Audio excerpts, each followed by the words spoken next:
கொடி பறக்கட்டும் பறக்கட்டும் தமிழக இருள் விடியட்டும் விடியட்டும் தாமர கொடி பறக்கட்டும் பறக்கட்டும் தமிழக இருள் விடியட்டும் விடியட்டும்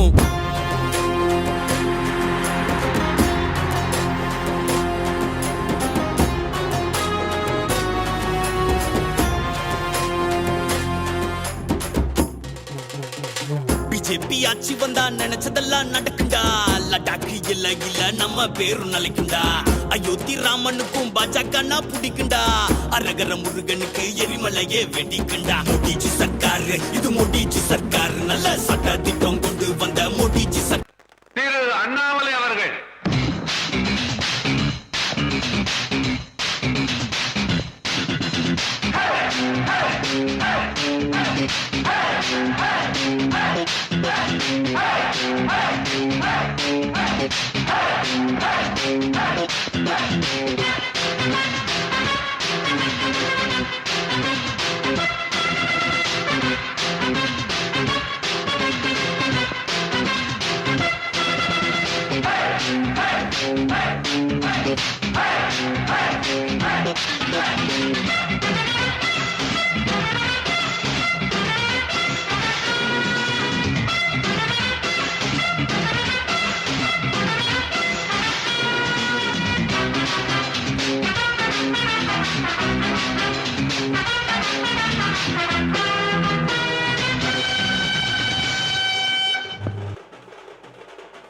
மலட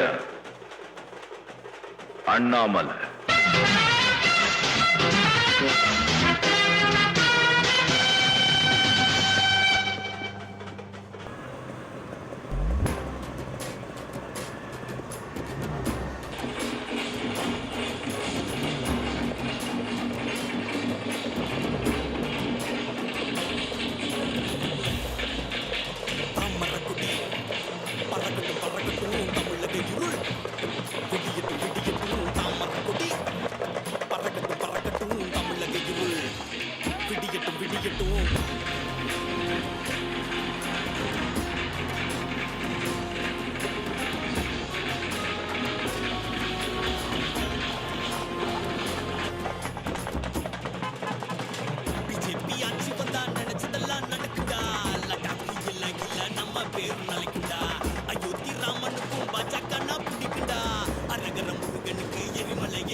பக்கத்துல வந்துட்டாங்க நான் கொஞ்சம்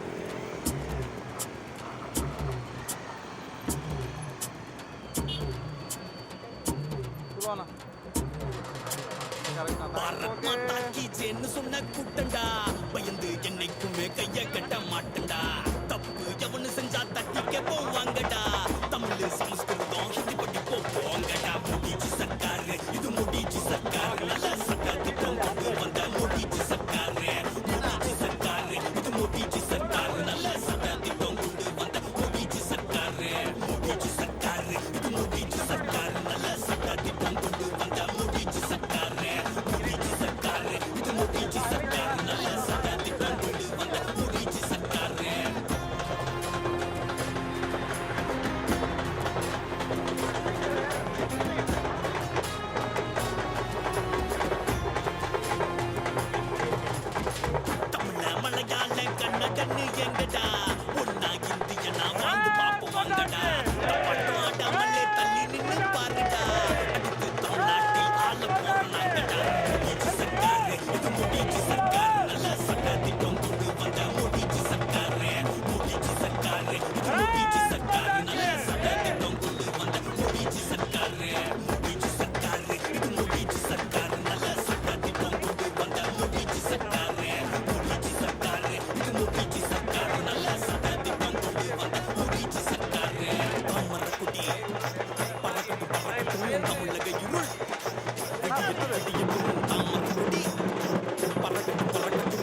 கண்ணும் கருத்துமாய் வெள்ளை மனதுடன் வாழும் என் வெள்ளகோயில் உறவுகளே, இங்கே எதற்காக கூடியிருக்கிறோம்?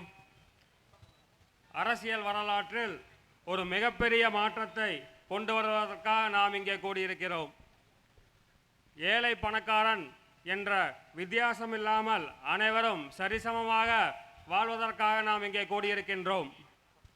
நிலத்தில் கால் வைத்து உழும் உழவர்களின் வாழ்வாதாரம் மேம்படுவதற்காக நாம் இங்கே கூடியிருக்கின்றோம்.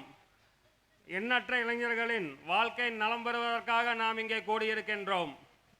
இந்த கூட்டம்தான் திராவிட கட்சிகளை கருவறுக்கும் கூட்டம். இந்த கூட்டம்தான் வாரிசு அரசியலை வேறறுக்கும் கூட்டம். இந்த கூட்டம்தான் வரும் சட்டமன்ற தேர்தலில் தமிழகத்தில் பெருவாரியான தொகுதிகளில் பாரதிய ஜனதாவை வெற்றி பெற வைக்கும் கூட்டம். மும்மூர்த்திகள் வாழும் மலை திருமூர்த்தி மலை, எம்பெருமான் முருகன் வாழும் மலை நம் சென்னி மலை. வருகின்ற சட்டமன்ற தேர்தலில் மாபெரும் அரசியல் மாற்றத்தை ஏற்படுத்த போகும் ஒரே மலை நம் அண்ணன் அண்ணாமலை அவர்கள் மட்டுமே என்று கூறி, அடுத்ததாக மாவட்டத்தினுடைய ஓபிசி அணியின் பொதுச் செயலாளர் அருமையண்ணன் திரு பன்னீர்செல்வம் அவர்களை வரவேற்புரை நல்குமாறு அழைக்கிறேன். முதற்கண் என்னுடைய வணக்கத்தை தெரிவித்துக் கொள்கின்றேன். இந்த எழுச்சிமிகு விவசாயிகள் மசோதா விளக்க கூட்டத்திற்கு வருகை தந்துள்ள இளைஞர்களின் எழுச்சி புயல் திரு அண்ணாமலை ஐபிஎஸ் அவர்களை வருக என வெள்ளோயில் பாரதிய ஜனதா சார்பாக வரவேற்கின்றோம். இந்த திருப்பூர் தெற்கு மாவட்டத்தை எஃகு கோட்டையாக கட்டி காத்து வரும் திரு பொன் ருத்ரகுமார் ஜி அவர்களை வருக என வரவேற்கின்றோம். மாநில செய்தி தொடர்பாளர் திரு எஸ்கே கார்வேந்தன் ஐயா அவர்களை வருக என வரவேற்கின்றோம். மாநில மகளிர் அணி பொதுச் செயலாளர் திருமதி மோகனப்பிரியா அவர்களை வருக என வரவேற்கின்றோம். மற்றும் இந்த கூட்டத்தில் கலந்து கொண்டு சிறப்பித்துக் கொண்டிருக்கின்ற மண்டல் தலைவர்கள், மண்டல் பொறுப்பாளர்கள், மாவட்ட பொறுப்பாளர்கள், மாவட்ட நிர்வாகிகள் மற்றும் பக்கத்தூரில் வந்துள்ள நம்முடைய காவி சொந்தங்கள் அனைவரையும் இந்த வெள்ளோயில் நகர பாரதிய ஜனதா சார்பாகவும் ஒன்றிய பாரதிய ஜனதா சார்பாகவும் வருக என வரவேற்கின்றேன். நன்றி, வணக்கம். வரலாறு இவை அனைத்தையும் எடுத்துரைக்கும் கூட்டமாக இந்த கூட்டம் அமைந்துள்ளது. இதன் தலைமையுரிமையை எனக்கு நல்கிய அனைத்து நல்ல உள்ளங்களுக்கும் மனமார்ந்த நன்றி. எங்களிடம் மிகப்பெரிய ஆயுதம் உள்ளது. அது என்ன தெரியுங்களா? நம்பிக்கை. 40 வருடத்துக்கு முன்னாடி 1984 வருஷத்தில் 2 எம்பி தான் பாராளுமன்றத்தில் இருந்தாங்க. அப்போ எதிர்க்கட்சி பார்த்து கேட்டாங்க, நீங்கள் ஆட்சி அமைக்க முடியுமா, ஆட்சிக்கு வருவீங்களான்னு கேட்டாங்க. இன்றைக்கி என்ன நிலைமை? பெரும்பான்மையில் நாம் இருக்கிறோம். அதே மாதிரி தான் நம்ம தமிழகத்திலையும் நாம் கண்டிப்பாக ஆட்சி அமைப்போம், தாமரை மலர்ந்தே தீரும் என்று கூறி என்ற உரையை முறைக்கிறேன். நன்றி, வணக்கம். நமது வெள்ளகோயில் பகுதியில் சிறப்பாக தமிழகரின் வீர விளையாட்டான சிலம்பத்தை இளம் தலைமுறையினரிடம் பயிற்றுவித்து வரும் கலைத்தாய் இயக்கத்திற்கு அண்ணன் திரு அண்ணாமலை அவர்கள் நினைவு கடையம் வழங்கி கௌரவிப்பார்.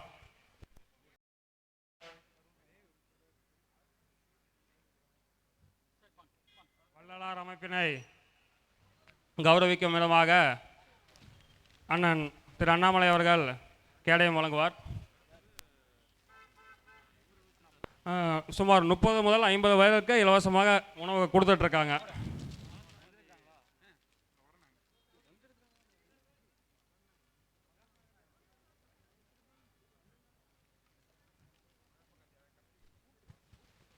இணையில்லாமல் பணியாற்றும் வெள்ளகோவில் மகாத்மா மன்றத்தினரை அண்ணன் அண்ணாமலை அவர்கள் கேடயம் வழங்கி கௌரவிப்பார்.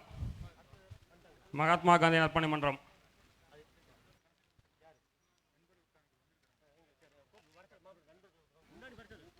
உதிரம் கொடுத்தோர் உயிர் கொடுத்தோர் அவர் என சிறப்பாக செயலாற்றி வரும் நம் வெள்ளகோயில் பகுதியைச் சேர்ந்த நண்பர்கள் இரத்த தான குழுவை அண்ணன் திரு அண்ணாமலை அவர்கள் கேடயம் வழங்கி கௌரவிப்பார். அடுத்தபடியாக கண்தானத்தின் மூலம் 2000க்கும் மேற்பட்டோரின் வெளிகளுக்கு ஒளி வழங்கிய நமது மாவட்டத்தினுடைய ஓபிசி அணியின் பொதுச் செயலாளரும் வெள்ளகோவிலின் அருமை சிங்கம் அண்ணன் திரு பன்னீர்செல்வம் அவர்களுக்கு அண்ணன் திரு அண்ணாமலை அவர்கள் கேடயம் வழங்கி கௌரவிப்பார். இங்கே பொதுப்பணியில் ஈடுபட்டவங்களில் பாராட்டுறது எதுக்காக கேட்டிங்கன்னா, ஒரு அரசியல் கட்சியிலேருந்து வித்தியாசமாக செயல்படணும் அப்படின்ட்டு. வெறும் கட்சி சார்ந்த கட்சி நிதி பாராட்டுறத விட பொதுமக்களுக்கு சேவையாற்றங்களை பாராட்டுறத பாஜகவோட கொள்கை. ஒரு கிராமத்தில் இருந்து ஒரு தென்னிந்தியாவை திரும்ப வைத்த அண்ணாமலை ஐபிஎஸ் அவர் கையால் நம்ம ஊருக்கு சேவையாற்றவங்களுக்கெல்லாம் ஒரு பாராட்டு செய்யணும் அப்படிங்கிறத அரசியல் கடந்து செஞ்சதுனால இந்த ஒரு நிகழ்ச்சி ஏற்பாடு பண்ணணும். நன்றி. அடுத்ததாக நமது வெள்ளகோயில் பகுதியில் நமது வெள்ளகோயில் நகரத்தின் சார்பாக 500க்கும் மேற்பட்டோருக்கு இலவச மருத்துவர் காப்பீடு வழங்கப்பட்டுள்ளது. அதன் ஒரு பகுதியாக சித்ரா சண்முகம் அவர்களை மேடைக்கு அழைக்கிறோம். மனோன்மணி அர்ஜுனன்.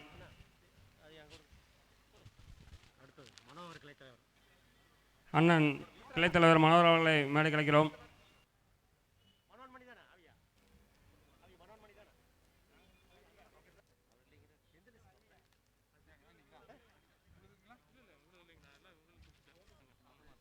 தீத்தாமலத்தின் சார்பாக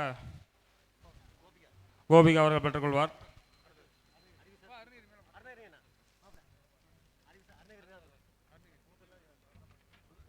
அறிவுசார் பிரிவின் நகர தலைவர் அண்ணன் அருகினி அவர்கள் மேடைக்கு வருமாறு கேட்டுக்கொள்கிறோம். அறிவொளி நகர் ஜெயராஜ் அவர்கள் மேடைக்கு வருமாறு கேட்டுக்கொள்கிறோம். அறிவொளி நகர் ஜெயராஜ்.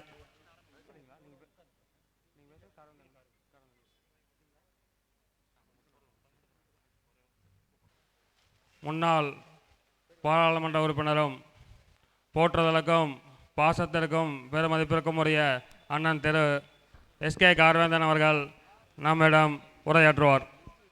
வெள்ளகோயில் நகரத்தில் நம்முடைய பாரதிய ஜனதா கட்சியின் சார்பில் உழவர்களின் நண்பர் நரேந்திர மோடி என்ற தலைப்பிலே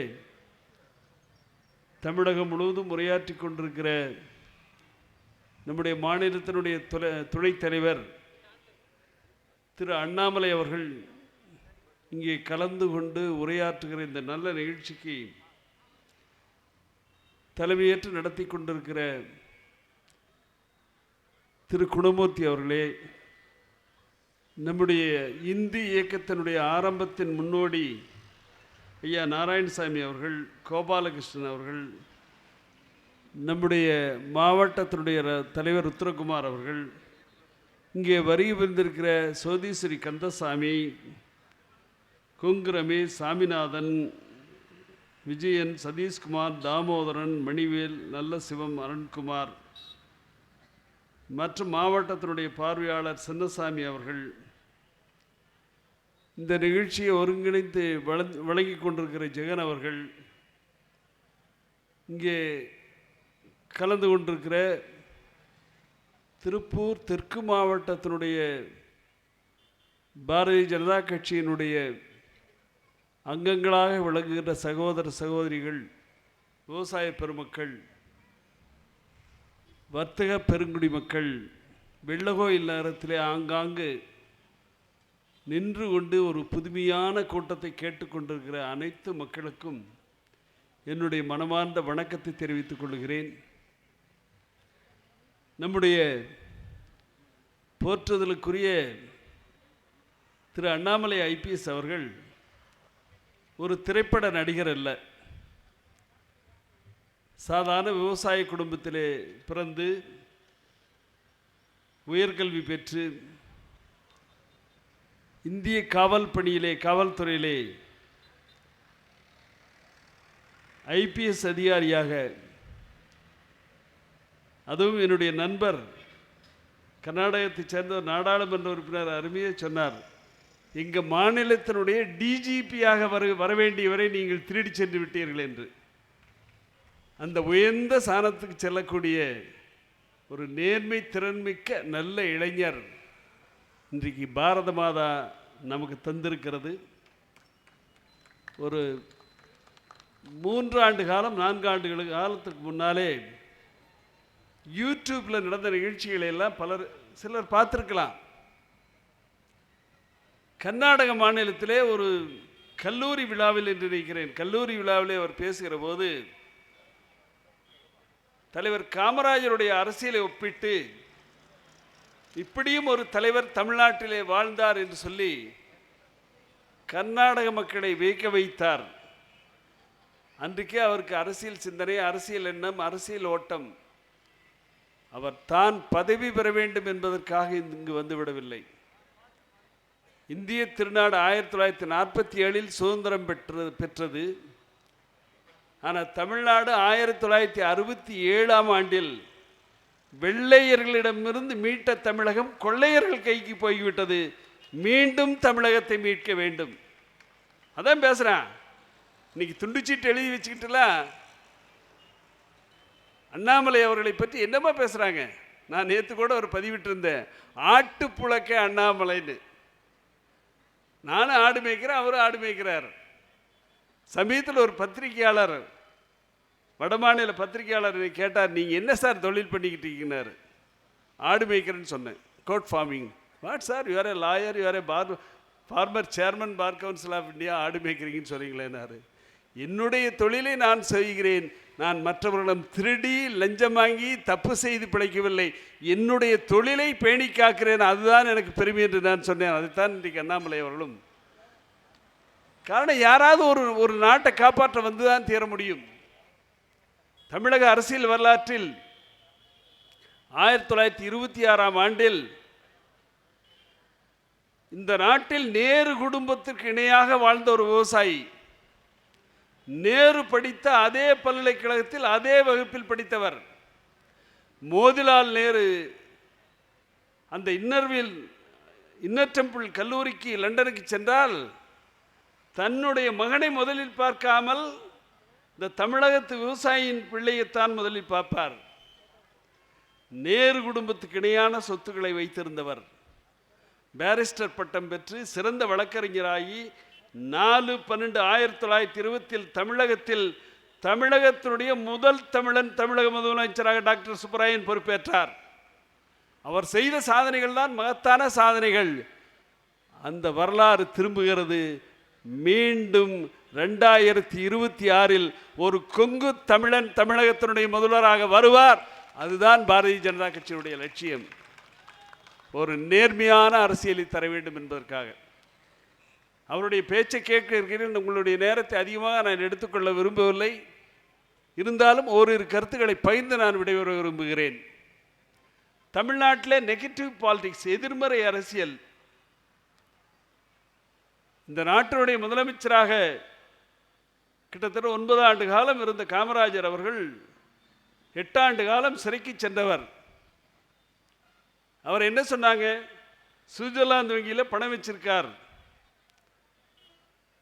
8 திருமலைப்பள்ளி வீதியில் அவர் வாழ்ந்த வீட்டை படம் பிடித்து இந்த வீடுதான் ஏழை பங்காளன் வாழுகிற மாளிகை என்று போட்டார்கள். ஆனால் கடைசி மாதம் அந்த வீட்டுக்கு அவர் வாடகை கொடுக்க முடியாமல் 4000 ரூபாய் கடன்காரராக இருந்தார்.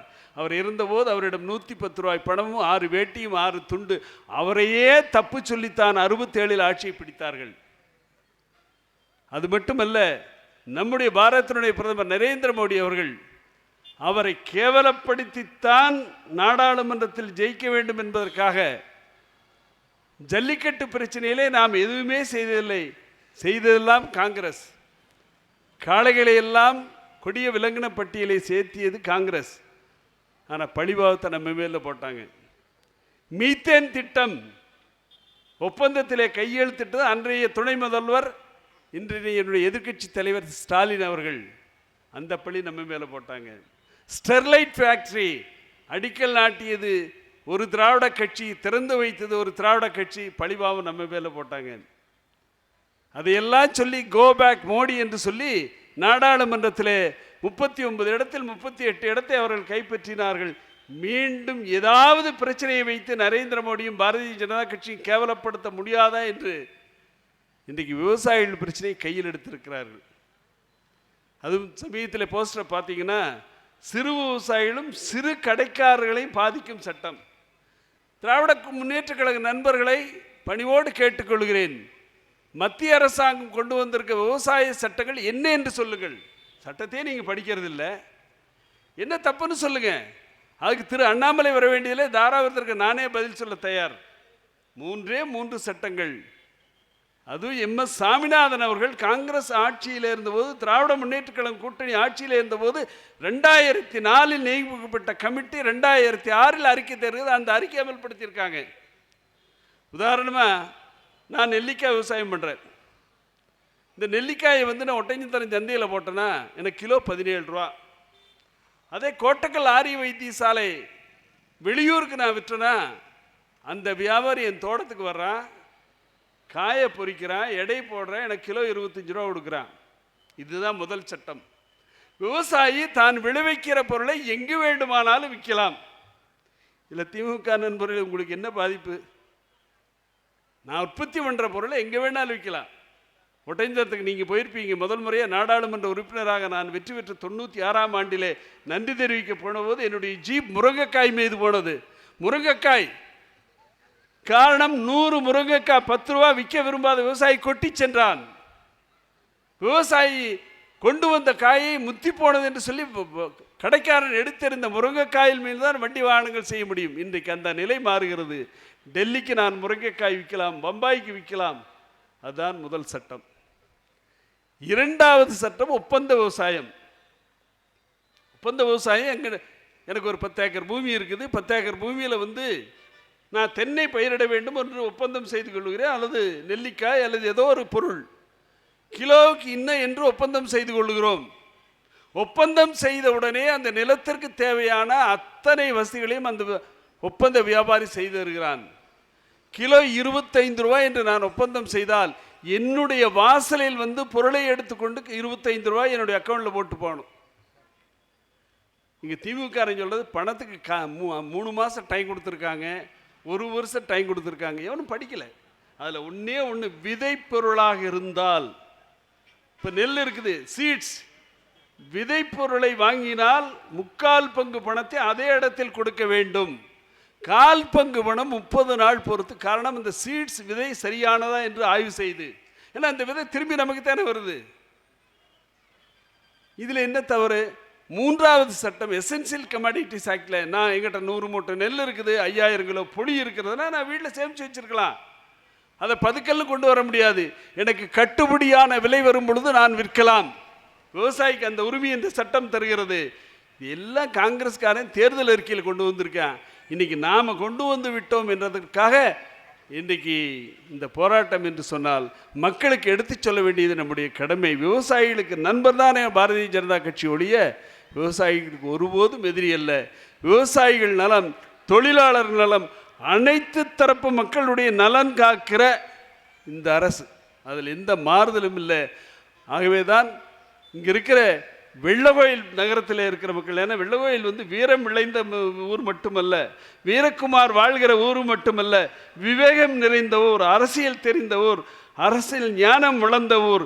இங்கே இருக்கிற மக்கள் பாரதிய ஜனதா கட்சிக்கு தாமரையை மலரச் செய்ய வேண்டும், தாமரை தமிழகத்திலே மலர வேண்டும் என்று உறுதியேற்க வேண்டும் என்று கேட்டு விடைபெறுகிறேன். நன்றி, வணக்கம்.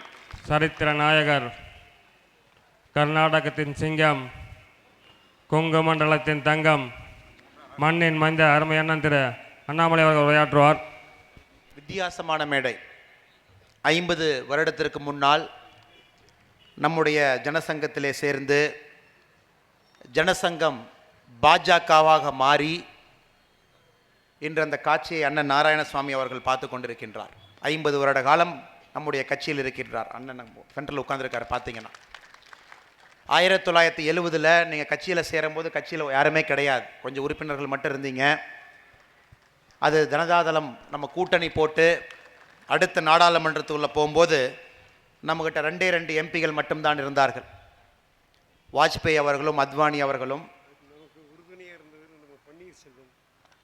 பன்னீர்செல்வம் அண்ணன், கொஞ்சம் நீங்களும் மேலே வாங்கண்ணா, தயவு செஞ்சு மேலே வாங்க. வாங்க மேலே. எதற்காக இவங்களோட பேரை நான் சொல்கிறேன்னாங்க, 1980 நாடாளுமன்றத்துக்குள்ளே நமக்கு 2 எம்பி இருக்கும்போது எல்லாருமே நம்மக்கிட்ட வந்து ஏளனம் பேசுவாங்க. 2 எம்பியை வச்சுக்கிட்டு நீங்கள் கட்சி நடத்துகிறீங்க, இந்த கட்சியை பேசாமல் காங்கிரஸ்ட்டை சேர்த்திருங்க, இது ஒரு கட்சியே இல்லை என்று. இன்றைக்கி நம்முடைய நாராயணசாமி ஐயாவும் நம்முடைய பன்னீர்செல்வம் ஐயாவும் மேடையின் மீது பார்த்து கொண்டிருக்கின்றார்கள். 303 எம்பி மட்டும் இல்லைங்க, 21 மாநிலத்திலே ஆட்சியில் இருக்கும், இல்லாட்டி இன்னொரு கட்சிக்கு சப்போர்ட் பண்ணிக்கிட்டு இருக்கோம். உலகத்திலே மிக அதிகமான தொண்டர்கள் இருக்கக்கூடிய கட்சி பாஜக. 18 கோடியே 24 லட்சம் தொண்டர்கள் இருக்காங்க. எந்த கட்சிக்குமே இவ்வளோ தொண்டர்கள் கிடையாது. அமெரிக்காவில் கிடையாது, ஐரோப்பியாவில் கிடையாது, சைனாவில் கிடையாது, இந்தியாவில் மட்டும்தான் இருக்காங்க. உங்கள் கண் முன்னாடி பார்த்தீங்கன்னா ஒரு மாநிலமாக பாஜக ஆட்சியில் அமர்ந்து கொண்டு வந்திருக்கிறது. 2021 பெங்காலத்திலையும் 2026 தமிழகத்திலையும் பாஜக நிச்சயமாக ஆட்சியில் அமரும். அதற்காக இங்கே இருக்கிற நாங்கள் எல்லாருமே உங்களுக்கு கடமைப்பட்டுள்ளோம். கட்சி ஒன்றுமே இல்லாதப்ப நீங்கள் இருவருமே ஒரு கொடியை எடுத்துக்கிட்டு போய் 50 வருட காலமாக இந்த திராவிட கோட்டை என்று சொல்லக்கூடிய தமிழ்நாட்டில் ஒரு தேசிய ஆன்மீகம் என்கின்ற கொள்கையில் ரொம்ப தீர்க்கமாக பிடியாக இருந்து இத்தனை காலமாக இந்த கட்சியை வந்து கட்டி காத்து வெள்ளகோயிலில் வந்து இன்றைக்கி காவி கோட்டையாக மாறிக்கொண்டிருக்கின்றது. நம்ம கண் முன்னாடி நாமளே ஒரு ஆறு மாதமாக பார்த்துக்கிட்டு இருக்கோம். ஒரு தடவை வெள்ளகோயில் வரும்போதும் இங்கே வருகின்ற மக்களின் கூட்டம் வந்து இரட்டிப்பாகிட்டு இருக்கு. இதுக்கெல்லாம் காரணம் நீங்கள் தான். உங்களுடைய பாதங்களை தொட்டு வணங்கி நம்முடைய பாரத அன்னையின் பாதங்களை தொட்டு வணங்கி மேடையின் மேல் இருக்கக்கூடிய நம்முடைய முன்னாள் எம்பி, பழனி முன்னாள் எம்பி அண்ணன் அவர்களுக்கு வந்து எந்த ஒரு அறிமுகமே தேவையில்லை. காரணம் என்னவென்றால், ஒரு கொங்கு பகுதியிலே பிறந்து எந்தெந்த பதவிகள் இருக்கோ எல்லாத்தையும் அலங்காரம் பண்ணி பார்த்துட்டார். Chairman bar council of India அப்படிங்கிறது சாதாரணமான ஒரு பதவி கிடையாது. சுப்ரீம் கோர்ட்டில் சீஃப் ஜஸ்டிஸுக்கு நேரடியாக உட்கார்ந்து கொண்டு நம்முடைய நாட்டில் எந்த மாதிரி லா இருக்கணும், அதை எப்படி வந்து இம்ப்ளிமெண்ட் பண்ணுறோம் என்று சொல்லக்கூடிய பதவி. நான் போலீஸ் துறையில் இருக்கும்போது அண்ணனுடைய பார்லிமெண்ட்ரி டிபேட்ஸ் ரொம்ப கேர்ஃபுல்லாக வாட்ச் பண்ணுவாங்க. 2 முறை இருந்தார், 8 வருடம். முதல் முறையிலே பார்லிமெண்ட்டில் அதிகமாக கேள்விகள் கேட்ட விஷயம் வந்து அண்ணனுக்கு மட்டும்தான் அந்த பெருமையை சேரும். அதையெல்லாம் தாண்டி நம்முடைய பாரதிய ஜனதா கட்சியிலே தேசிய செயற்குழு உறுப்பினராக, நம்முடைய செய்தி தொடர்பாளராக, இந்த மேனிஃபெஸ்டோ கமிட்டி என்று சொல்லக்கூடிய நம்ம என்ன இந்த எலெக்ஷனுக்கு வந்து மேனிஃபெஸ்டோ கொடுக்குறோமோ அதில் முக்கியமான ஒரு மெம்பராக எங்கள் எல்லாருமே வழிநடத்தி அண்ணன் எடுத்து கூட்டிகிட்டு போயிட்டுருக்காரு. நீங்கள் வந்தது மிகப்பெரிய ஒரு சந்தோஷம். மேடையின் மீது நம்முடைய ஜோதீஸ்வரி கந்தசாமி அக்கா இங்கே இருக்கின்றார்கள். நம்முடைய உஷாராணி அக்கா இங்கே இருக்கிறார்கள். கோபாலகிருஷ்ணன் அவர்கள், கொங்கு ரமேஷ் அவர்கள், சாமிநாதன் அவர்கள், விஜய் அவர்கள், சிறப்புரை வழங்கிய நம்முடைய சின்னசாமி அண்ணன் அவர்கள் மாவட்ட பார்வையாளர், நம்முடைய சுகுமார் மாவட்ட துணைத் தலைவர், நன்றியுரை வழங்கக்கூடிய அருண்குமார், எல்லாவற்றுக்கும் மேலாக இந்த பகுதியின் மாவட்ட தலைவர் அண்ணன் பொன் ருத்ரகுமார் அவர்கள், நம்முடைய மாநில மகளிர் அணியின் பொதுச் செயலாளர் நம்முடைய அக்கா இங்கே இருக்கின்றார்கள். இல்லை, மோகனப்பிரியா அக்கா இங்கே இருக்கின்றார்கள். வேறு யார் பேரை சொல்லிட்டாங்கன்னா, அனைவருக்கும் என்னுடைய அன்பு வணக்கம். நீங்கள் இன்று வெள்ளகோயில் மாநகரத்திற்கு சாயங்காலம் வந்து 4 மணியிலிருந்து எங்களுக்காக காத்திருந்து இந்த விவசாய சட்டத்தை பற்றி நாங்கள் பேசுவதை கேட்பதற்காக நீங்கள் வந்திருக்கின்றீர்கள்.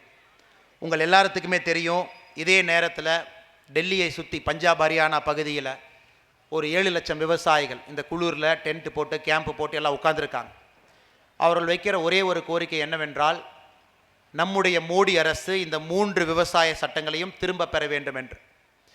எங்களை பொறுத்தவரை இது விவசாயிகள் அவர்கள் வைக்கின்ற கோரிக்கையாக நாங்கள் பார்க்கவில்லை. விவசாயிகள் அந்த கோரிக்கையை வைக்கலைங்க. ஏன்னா உண்மையான விவசாயி இந்த கோரிக்கையை வைக்க மாட்டான். இந்த கோரிக்கையை வைப்பவர்கள் அனைவருமே தலால் என்று சொல்லக்கூடிய கமிஷன் ஏஜென்ட். அவங்க தான் பஞ்சாபில் ஹரியானாவிலேருந்து வந்து அந்த இடத்துல உட்கார்ந்து நம்முடைய அரசுக்கு வந்து ஒரு பயத்தை உருவாவதற்காக முயற்சித்து கொண்டிருக்கின்றார்கள். நிறைய பேர்த்துக்கு தெரியலாம், சில பேர்த்துக்கு தெரியாமல் இருக்கலாம். நம்முடைய பாரதிய ஜனதா கட்சி இந்த 16ஆம் தேதியிலிருந்து இன்றைக்கி 28ஆம் தேதி கடந்த 10 நாட்களாக நம்முடைய மாநிலம் முழுவதுமே 1000 இடத்துல இதை போன்ற கூட்டங்களை போட்டு எல்லா இடத்துலையும் வந்து விவசாய சட்டங்களை பற்றி பேசிக்கிட்டு இருக்கோம்.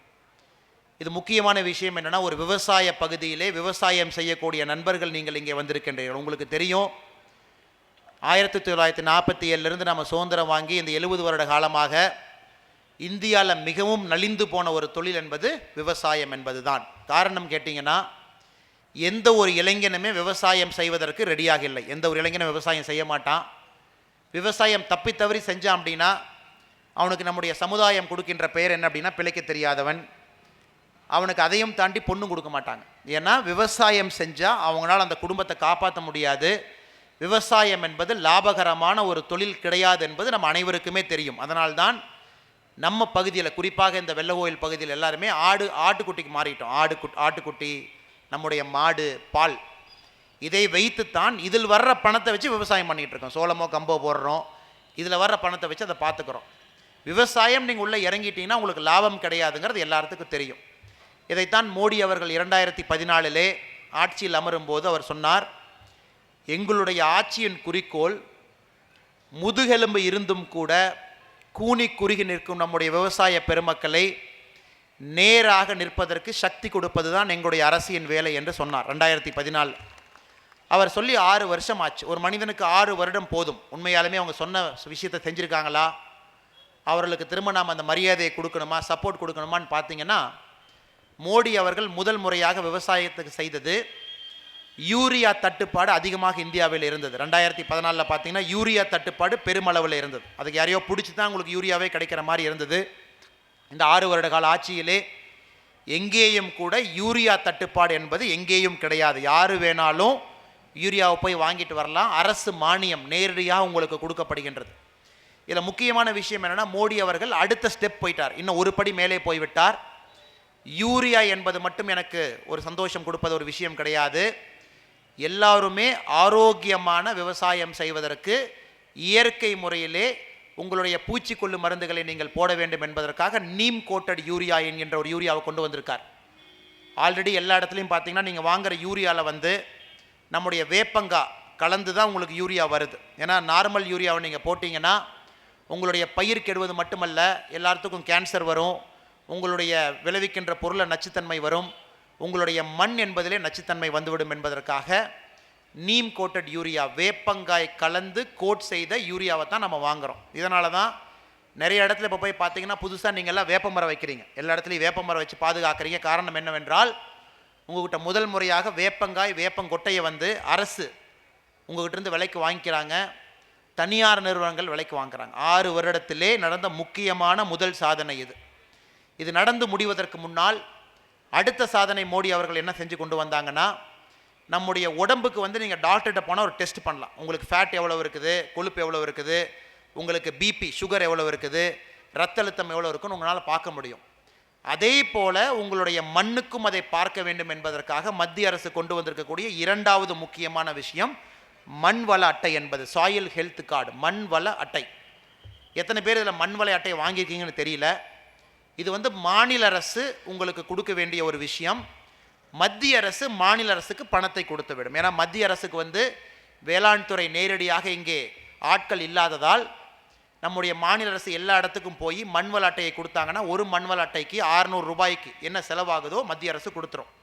இந்தியாவில் மட்டும் கிட்டத்தட்ட 21 கோடி மண்வள அட்டை கொடுத்துருக்கோம். இந்த மண்வள அட்டை வந்த பின்பு தான் விவசாயம் என்பது லாபகரமான ஒரு தொழிலாக மாறும். இல்லாட்டி நம்ம இதே மாதிரி சொல்லிட்டு இருப்போம், என்னுடைய பாட்டனார் காலத்தில் எள்ளு போட்டோம், உங்களுக்கு தெரியும் தாத்தா காலத்தில் சோளம் போடுறோம், உங்களுடைய காலத்தில் கம்பு போடுறீங்க. ஏன்னா மண்ணின் தன்மை மாறிக்கொண்டிருக்கிறது. மண்ணில் வந்து பார்த்தீங்கன்னா உப்பு சத்து அதிகமாக இருக்கும், உப்பு சத்து கம்மியாக இருக்கும், கால்சியம் கண்டென்ட் மாறி இருக்கும், பொட்டாசியம் மாறி இருக்கும், நைட்ரஜன் ஃபிக்சேஷன் மாறி இருக்கும். 70 வருட காலமாக விவசாயத்துக்கு வந்து காங்கிரஸ் ஆட்சி செய்த ஒரே ஒரு விஷயம் என்னவென்றால், கடன் தள்ளுபடி பண்ணுறேன், உங்களுக்கு சப்சிடி கொடுக்குறேன் அப்படிங்கிறது தான் காங்கிரஸின் அரசியல். முதலாக மோடிஜி அவர்கள் வந்து ஆரோக்கியபூர்வமாக உண்மையாலுமே இந்த விவசாயத்தை வந்து லாபகரமான ஒரு தொழிலாக மாற்றணும்னா என்ன பண்ணணும்? எல்லாருக்கும் யூரியா கிடைக்கணும். 2வது அவங்கவுங்களுக்கு அவங்கவுங்களுடைய மண் வளத்தை பற்றி தெரிய வேண்டும். மண் வளத்தை தெரிஞ்சதுன்னா உங்களுக்கு தெரியும், இந்த மண்ணெண்ணெய் தான் போடுவேன், இது போட்டால் தான் லாபம்னு சொல்லிட்டு 21 கோடி விவசாயிகளுக்கு இந்த அட்டை கொடுக்கப்பட்டிருக்கிறது. யார் வாங்காமல் இருக்கீங்களோ தயவு செஞ்சு உங்களுடைய கலெக்டர் ஆஃபீஸில் இருக்கக்கூடிய வேளாண் துறையில் ஜாயிண்ட் டைரக்டர் அக்ரிகல்ச்சரிடம் பதிவு செய்து யாரெல்லாம் விவசாய நிலம் வைத்திருக்கின்றீர்களோ உங்களுடைய விவசாய நிலத்திற்கு மண்வள அட்டையை வாங்கி வைத்துக் கொள்வது உங்களுடைய கடமை. சாயில் டெஸ்ட்டுன்னு சொல்லக்கூடியதை டெஸ்ட் பண்ணி அந்த மண்ணை அவங்களே டெஸ்ட் பண்ணி அட்டையை கொடுத்துருவாங்க. தயவு செஞ்சு வாங்கிடுங்க. மத்திய அரசு பணம் கொடுத்து கொண்டிருக்கிறது. 3வதாக பார்த்தீங்கன்னா, இது நம்முடைய காங்கிரஸ் தலைவர் ராகுல் காந்தி அவர்கள் ஏளனம் செய்த ஒரு சட்டம். ஒரு சிறு விவசாயிக்கும் யாரெல்லாம் 2 ஹெக்டர் 5 ஏக்கர் கீழே உங்களுடைய நிலத்தை வச்சுருக்கீங்களோ முதல் முறையாக உங்களுடைய அக்கௌண்ட்டில் 6000 ரூபாய் மோடி அவர்கள் கொடுக்கின்றார். நீங்கள் கேட்கலாம், எதுக்கு 6000 ரூபான்னு? 4 மாதத்திற்கு ஒரு முறை 2000 ரூபாய், அடுத்த 4 மாதம் மேல் 2000 ரூபாய், அடுத்த 4 மாதம் மேல் 2000 ரூபாய். எதுக்குன்னா, உங்களுக்கு எனக்கு அந்த கஷ்டம் தெரியும். நம்முடைய அப்பா அம்மா விவசாயம் செய்யும்போது ஃபஸ்ட்டு வந்து நீங்கள் வந்து விதையை போடுவீங்க, அது நாத்தா மாதிரி கொஞ்சம் சின்ன ஒரு விளைஞ்சி வரும்போது அப்போவும் நாம் வந்து பூச்சிக்கொல்லி அடிக்கணும். அதுக்கப்புறம் முழுசாக சோளம் விளைஞ்சி வந்ததுக்கப்புறம் அதை அறுத்து போய் மார்க்கெட்டில் போய் விற்போம். ஸோ மோடி அவர்களுக்கு தெரியும், நீங்கள் விதையை போடும்போதோ நாற்று நடும்போதோ அதுக்கு ஆள் கூலிக்கு பணம் கொடுக்கணும். நிறைய குடும்பத்தில் நம்ம என்ன பண்ணுவோம்னா பக்கத்து தோட்டத்தில் போய் பணத்தை அடமானம் வாங்கிட்டு வரோம், கடனுக்கு வாங்கிட்டு வரோம். எனக்கு கொஞ்சம் 2000 ரூபா பணம் கொடுங்க, ஆட்டுக்குட்டி இருக்குது, அது கொஞ்சம் வளர்ந்ததுக்கப்புறம் அந்த கடன் நான் திரும்ப கொடுத்துறேன். இது எல்லா தோட்டத்திலும் அனைத்து விவசாய குடும்பத்திலுமே நாம் எப்போவுமே செஞ்சுக்கிட்டு இருந்த ஒரு விஷயந்தான். பணம் இல்லாதப்ப பக்கத்து காட்டில் கைமாற்று வாங்கிக்குவோம், தெம்பிளி குட்டியோ வெள்ளாட்டு குட்டியோ பெருசானதுக்கப்புறம் கடனை கொடுத்துருவோம். இதற்காகத்தான் மோடி அவர்கள் கொண்டு வந்த அந்த திட்டம் என்னவென்றால், உங்களுடைய விவசாய கூலியை கொடுப்பதற்கு உங்களிடம் பணம் எடுக்க வேண்டும் என்பதற்குத்தான் PM கிசான் சம்மான் நிதி என்று 2000 ரூபாய் உங்கள் அக்கௌண்ட்டுக்கு நேராக வந்து விழுந்துடும். அதில் நீங்கள் வந்து ஒரு பொருள் வாங்குறக்கோ, நாற்று வாங்குறக்கோ, ஒரு கொட்டை வாங்கி மண்ணுக்குள்ளே போடுறதுக்கோ அந்த 2000 ரூபாய் உங்களுக்கு உதவி செய்ய வேண்டும் என்று. அதுக்கப்புறம் அது வளர்ந்து வரும்போது பூச்சிக்கொல்லி அடிக்கும்போது அதுக்கு ஒரு 2000 4 மாதம் கழிச்சு, அதுவும் முழுமையாக வளர்ந்து வரும்போது அறுவடை செய்வதற்கு இன்னொரு 2000 6000 ரூபாய் கொடுப்பது. ஒரு விவசாயி கூனி குறுகி பக்கத்து காட்டில் போய் கைமாத்து வாங்கி விவசாயம் செய்யக்கூடாது. ஏன்னா அறுவடை செய்ததுக்கு அப்புறம் தான் உங்களுக்கு அந்த காசு வரும். அதுக்கப்புறம் நீங்கள் எதாக இருந்தாலும் சம்பாதிக்கலாம் அப்படிங்கிறக்காகத்தான் இது 3. இதைத்தான் ராகுல் காந்தி அவர்கள் சொன்னார். மோடிஜி அவர்கள் வந்து இந்திய விவசாயிகளுக்கு வந்து பிச்சை போடுறாரு, 6000 ரூபாய் பிச்சை போடுகிறார் என்று. உண்மையான விவசாயிக்கு தெரியும் அது பிச்சை கிடையாது. உங்களுடைய வரிப்பணத்திலே மோடி அவர்கள் உங்களுக்கு கொடுத்துருக்கக்கூடிய அற்புதமான திட்டம் PM கிசான் சம்மான் நிதி.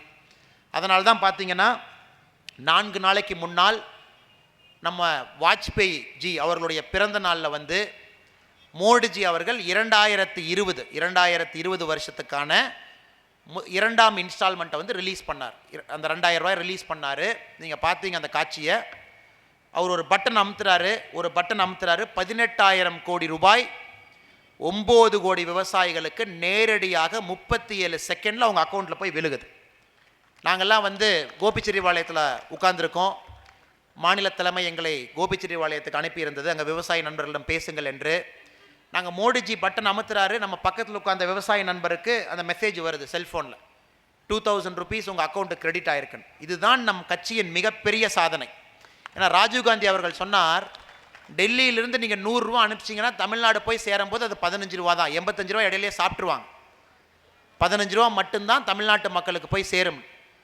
மோடிஜி வந்த பின்பு டெல்லியிலிருந்து 100 ரூபா அனுப்பிச்சாருன்னா ஒரு பைசா குறையாமல் 100 ரூபா உங்கள் அக்கௌண்ட்டில் வந்து ஏன் உழுகுதுன்னா, முதல் முறையாக உங்களுடைய ஆதார் அட்டையும் உங்களுடைய வங்கி கணக்கையும் இணைத்து எந்த ஒரு விவசாயிக்கும் நேரடியாக அந்த பணத்தை வந்து கொண்டு சேர்த்திருப்பது நம்முடைய அரசு. அதனால்தான் பெண்களுக்கு மட்டும் தமிழகத்திலே ஜன்தன் என்கின்ற திட்டத்தின் கீழ் 1,06,00,000 பெண்களுக்கு இலவசமான வங்கி கணக்கு நம்முடைய மத்திய அரசு ஆரம்பித்து கொடுத்திருக்கிறது. இந்த கண்கொள்ளா காட்சி எல்லாருமே பார்த்தோம். 4 நாளைக்கு முன்னாடி 18,000 கோடி 37 செகண்டில். நீங்கள் போய் பாஸ்புக்கை வச்சுக்கிட்டு போஸ்ட் ஆஃபீஸ் முன்னாடி நிற்கணும், யாரோ 4 பேர் பச்சைங்கில் கையெழுத்து போடணும், லோக்கல் ஒன்றிய செயலாளரை போய் கை காலில் விழுந்து கெஞ்சி போகணுன்னு கிடையாது.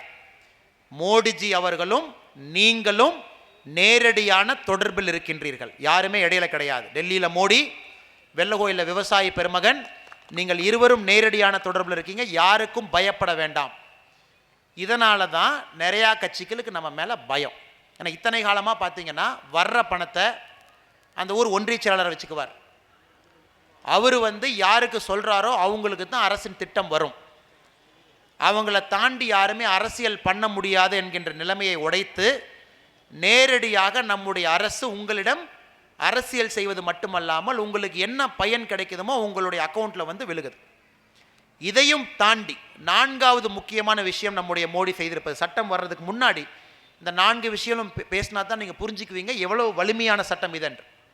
இதுக்கு முன்னாடி நமக்கு தெரியும், நீங்கள் நானும் ராகியோ கம்போ சோளமோ போட்டிருப்போம், மழை வராமல் போய்விடும், வறட்சி பகுதி, இதெல்லாமே வறட்சி பகுதி தான், மழை வராமல் போயிருங்க. மழை வராமல் போயிட்டா உங்களுக்கு மகசூல் கிடையாது, மகசூல் இல்லை என்றால் உங்களுக்கு வருமானம் கிடையாது.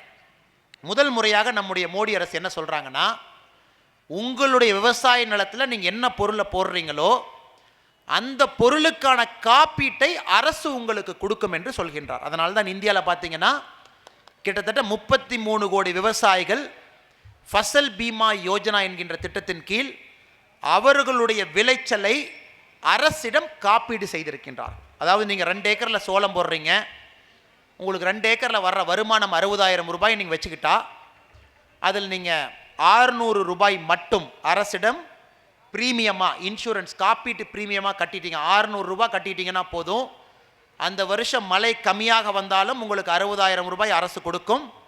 மழை அதிகமாக வந்தால் உங்களுடைய பயிர் நாசம் அடைந்தாலும் கூட அரசு உங்களுக்கு 60,000 ரூபாய் கொடுக்கும். இதெல்லாம் பாருங்கள் எவ்வளோ பெரிய அற்புதமான சட்டங்கள். ஃபசல் பீமா யோஜனா மூலம் ஒரு விவசாயி, நீங்கள் காருக்கு இன்சூரன்ஸ் பண்ணுறீங்க. இப்போ நடிகைகள்லாம் பார்த்தீங்கன்னா கையில் இருக்கிற நகத்துக்கு கூட இன்சூரன்ஸ் பண்ணுறாங்க. அன்றைக்கி ஒரு நடிகரை பார்த்தேன், இல்லைங்க 6 பேக் இன்சூரன்ஸ் பண்ணியிருக்கங்கிறார். எதுக்கோ இன்சூரன்ஸ் பண்ணக்கூடிய அந்த நாட்டில், காப்பீடு செய்யக்கூடிய அந்த நாட்டில் உண்மையாக நம்மளை வாழ வைத்து கொண்டிருக்கக்கூடிய விவசாய பெருமக்களின் விவசாய பொருளை இதுவரை எந்த அரசுமே காப்பீடு செய்ய வேண்டும் என்று யோசிக்க கூட கிடையாது. முதல் முறையாக மோடிஜி வந்த பின்புதான் 37 கோடி விவசாய நிலங்களுக்கு காப்பீட்டு முறை அமலில் உள்ளது. அதனால் நீங்கள் யார் இல்லைன்னா கூட நாம் ஆட்சியில் கிடையாது, நாம் தமிழ்நாட்டிலே ஆட்சியில் இல்லை. நீங்கள் அரசாங்க அதிகாரிகளை தொடர்பு கொண்டு மத்திய அரசு உங்களுக்கு கொடுக்கக்கூடிய பயன்களை நிச்சயமாக நீங்கள் பெற்றுக்கொள்ள வேண்டும். இதன் அடிப்படையில் இந்த 3 சட்டங்களை பாருங்கள். 3 சட்டத்தில் முதல் சட்டம் என்ன? நம்முடைய கார்வேந்தன் மாமா ஐயா அவர்கள் சொன்னது போல முதல் சட்டம் என்பது மிக முக்கியமான சட்டம். நீங்கள் நானும் டீ கடைக்கு போகிறோம், எங்கள் அக்கா கடை இருக்குது, மெடிக்கல் ஷாப் இருக்குது. அக்காட்ட போய் கேட்குறோம், அக்கா ஒரு பேராசிட்டமால் கொடுங்கன்னு. அக்கா என்ன சொல்லுவாங்க? தம்பி 10 பேராசிட்டமால் 30 ரூபா, 10 பேராசிட்டமால் 20 ரூபாங்க. இங்கே விலையை தீர்மானிப்பது யார்? அக்கா கிடையாது. அக்காவுக்கு யார் பேராசிட்டமால் கொடுக்குறாங்களோ அவர்கள் தீர்மானிக்கின்றார்கள். அதே மாதிரி அந்த கடையில் போய் டீ சாப்பிட்றோம், ஒரு போண்டாவும் டீயும் சாப்பிட்றோம். 15 ரூபா அந்த என்ன சொல்கிறாரு கடைக்காரனை கொடுங்கண்ணேன்னு. 5 ரூபா 10 ரூபா போண்டாக்குனே, 5 ரூபா டீக்கு. விலையை தீர்மானிப்பவர் யார்? அந்த கடையிலே டீ போடக்கூடிய நம்முடைய சகோதரர். இன்னொரு பக்கம் செருப்பு வாங்குறீங்க, 120 ரூபாய்க்கு வார் செருப்பு. நீங்கள் போட்டு பார்க்குறீங்க, அண்ணே செருப்பு கொஞ்சம் டைட்டாக இருக்குண்ணே, வார் கொஞ்சம் பிடி சரியாக வரல, 100 ரூபாய்க்கு கொடுங்கண்ணே. அவர் சொல்ல, இல்லை தம்பி நல்ல வார் 120 ரூபா. விலை பேசாமல் 120 ரூபாய்க்கு கொடுத்துட்டு செருப்பு வாங்க. ஏனென்றால் ஒரு பொருளை செய்பவன் தான் அந்த பொருளின் விலையை தீர்மானிக்க வேண்டும். அப்போது மட்டும்தான் அந்த துறை லாபகரமான தொழிலாக இருக்கும். இது விவசாயத்துக்கு பாருங்கள் என்ன ஒரு அவலமான நிலை என்று. உங்கள் தோட்டத்தில் நீங்கள் முருங்கைக்காய் போடுவீங்க, என்ன ஒரு காய்கறிகள் போட்டால் கூட அதை கஷ்டப்பட்டு வெயிலில் நின்று வேலை செய்கிறது எல்லாமே நீங்கள் தான். ஆனால் நீங்கள் எடுத்துகிட்டு போய் மார்க்கெட்டில் விற்பீங்க, உங்களுடைய விலையை உங்களால் சொல்ல முடியாது. காரணம் என்னவென்றால் தமிழ்நாடு இந்தியாவில் இருக்கக்கூடிய சட்டம் என்ன சொல்கின்றது? அந்த மண்டி, அந்த ஏபிஎம்சி என்று சொல்லக்கூடிய மார்க்கெட் ஏரியாவில் இருக்கக்கூடிய கமிஷன் ஏஜென்ட் அவர்கள்தான் தீர்மானிப்பார்கள் அந்த ஒரு கட்டு முருங்கைக்காய் ரேட் என்ன, 1 கிலோ தக்காளிக்கான ரேட் என்ன. நிறைய முறை நம்ம பார்த்துருக்கோம். என்னுடைய தந்தை கூட முருங்கைக்காய் எடுத்துகிட்டு போகிறாருன்னா இந்த கன்னிவாடி சந்தையெல்லாம் சண்டை போட்டிருப்பார். இன்னொரு 5 ரூபா சேர்த்து கிடைக்குமா, இன்னொரு 3 ரூபா சேர்த்து கிடைக்குமா கத்தைக்கு. ஏன் அந்த அவல நிலை? ஏனென்றால் என் தந்தைக்கு தெரியும், உங்களுக்கு தெரியும், கஷ்டப்பட்டு முருங்கைக்காயை விளைவிக்கிறவன் நான், முருங்கைக்காயை பொறித்து கொண்டு வந்திருப்பவன் நான். பட் மார்க்கெட்டில் போனோடனே 3வது ஒரு மனிதன் வந்து சொல்கின்றானே இந்த விலையை அப்படின்னு. இதனால் தான் விவசாயம் லாபகரமான தொழிலாக இல்லை. ஏனென்றால் விவசாயி அவனுடைய விலை பொருளுக்கு விலையை தீர்மானிக்க முடியாத நிலையில் இருக்கின்றான். நம்முடைய போண்டா போடுற அண்ணன் தீர்மானிக்கிறாரு, மெடிக்கல் ஷாப்பில் அக்கா தீர்மானிக்கிறாங்க, நம்முடைய செருப்பு தைக்கக்கூடிய சகோதரர் ஒரு விலையை தீர்மானிக்கிறார். ஏன் விவசாயம் தீர்மானிக்கக்கூடாது? முதல் சட்டத்திலே மோடி அவர்கள் என்ன சொல்கின்றார் என்றால், எந்த ஒரு விவசாயியும் அவருடைய பொருளை இந்தியாவில் இருக்கக்கூடிய எந்த வியாபாரிக்கும் விற்க முடியும். பஞ்சாபில் மஞ்சள் கிடையாது, ஈரோட்டில் மஞ்சள் இருக்கு.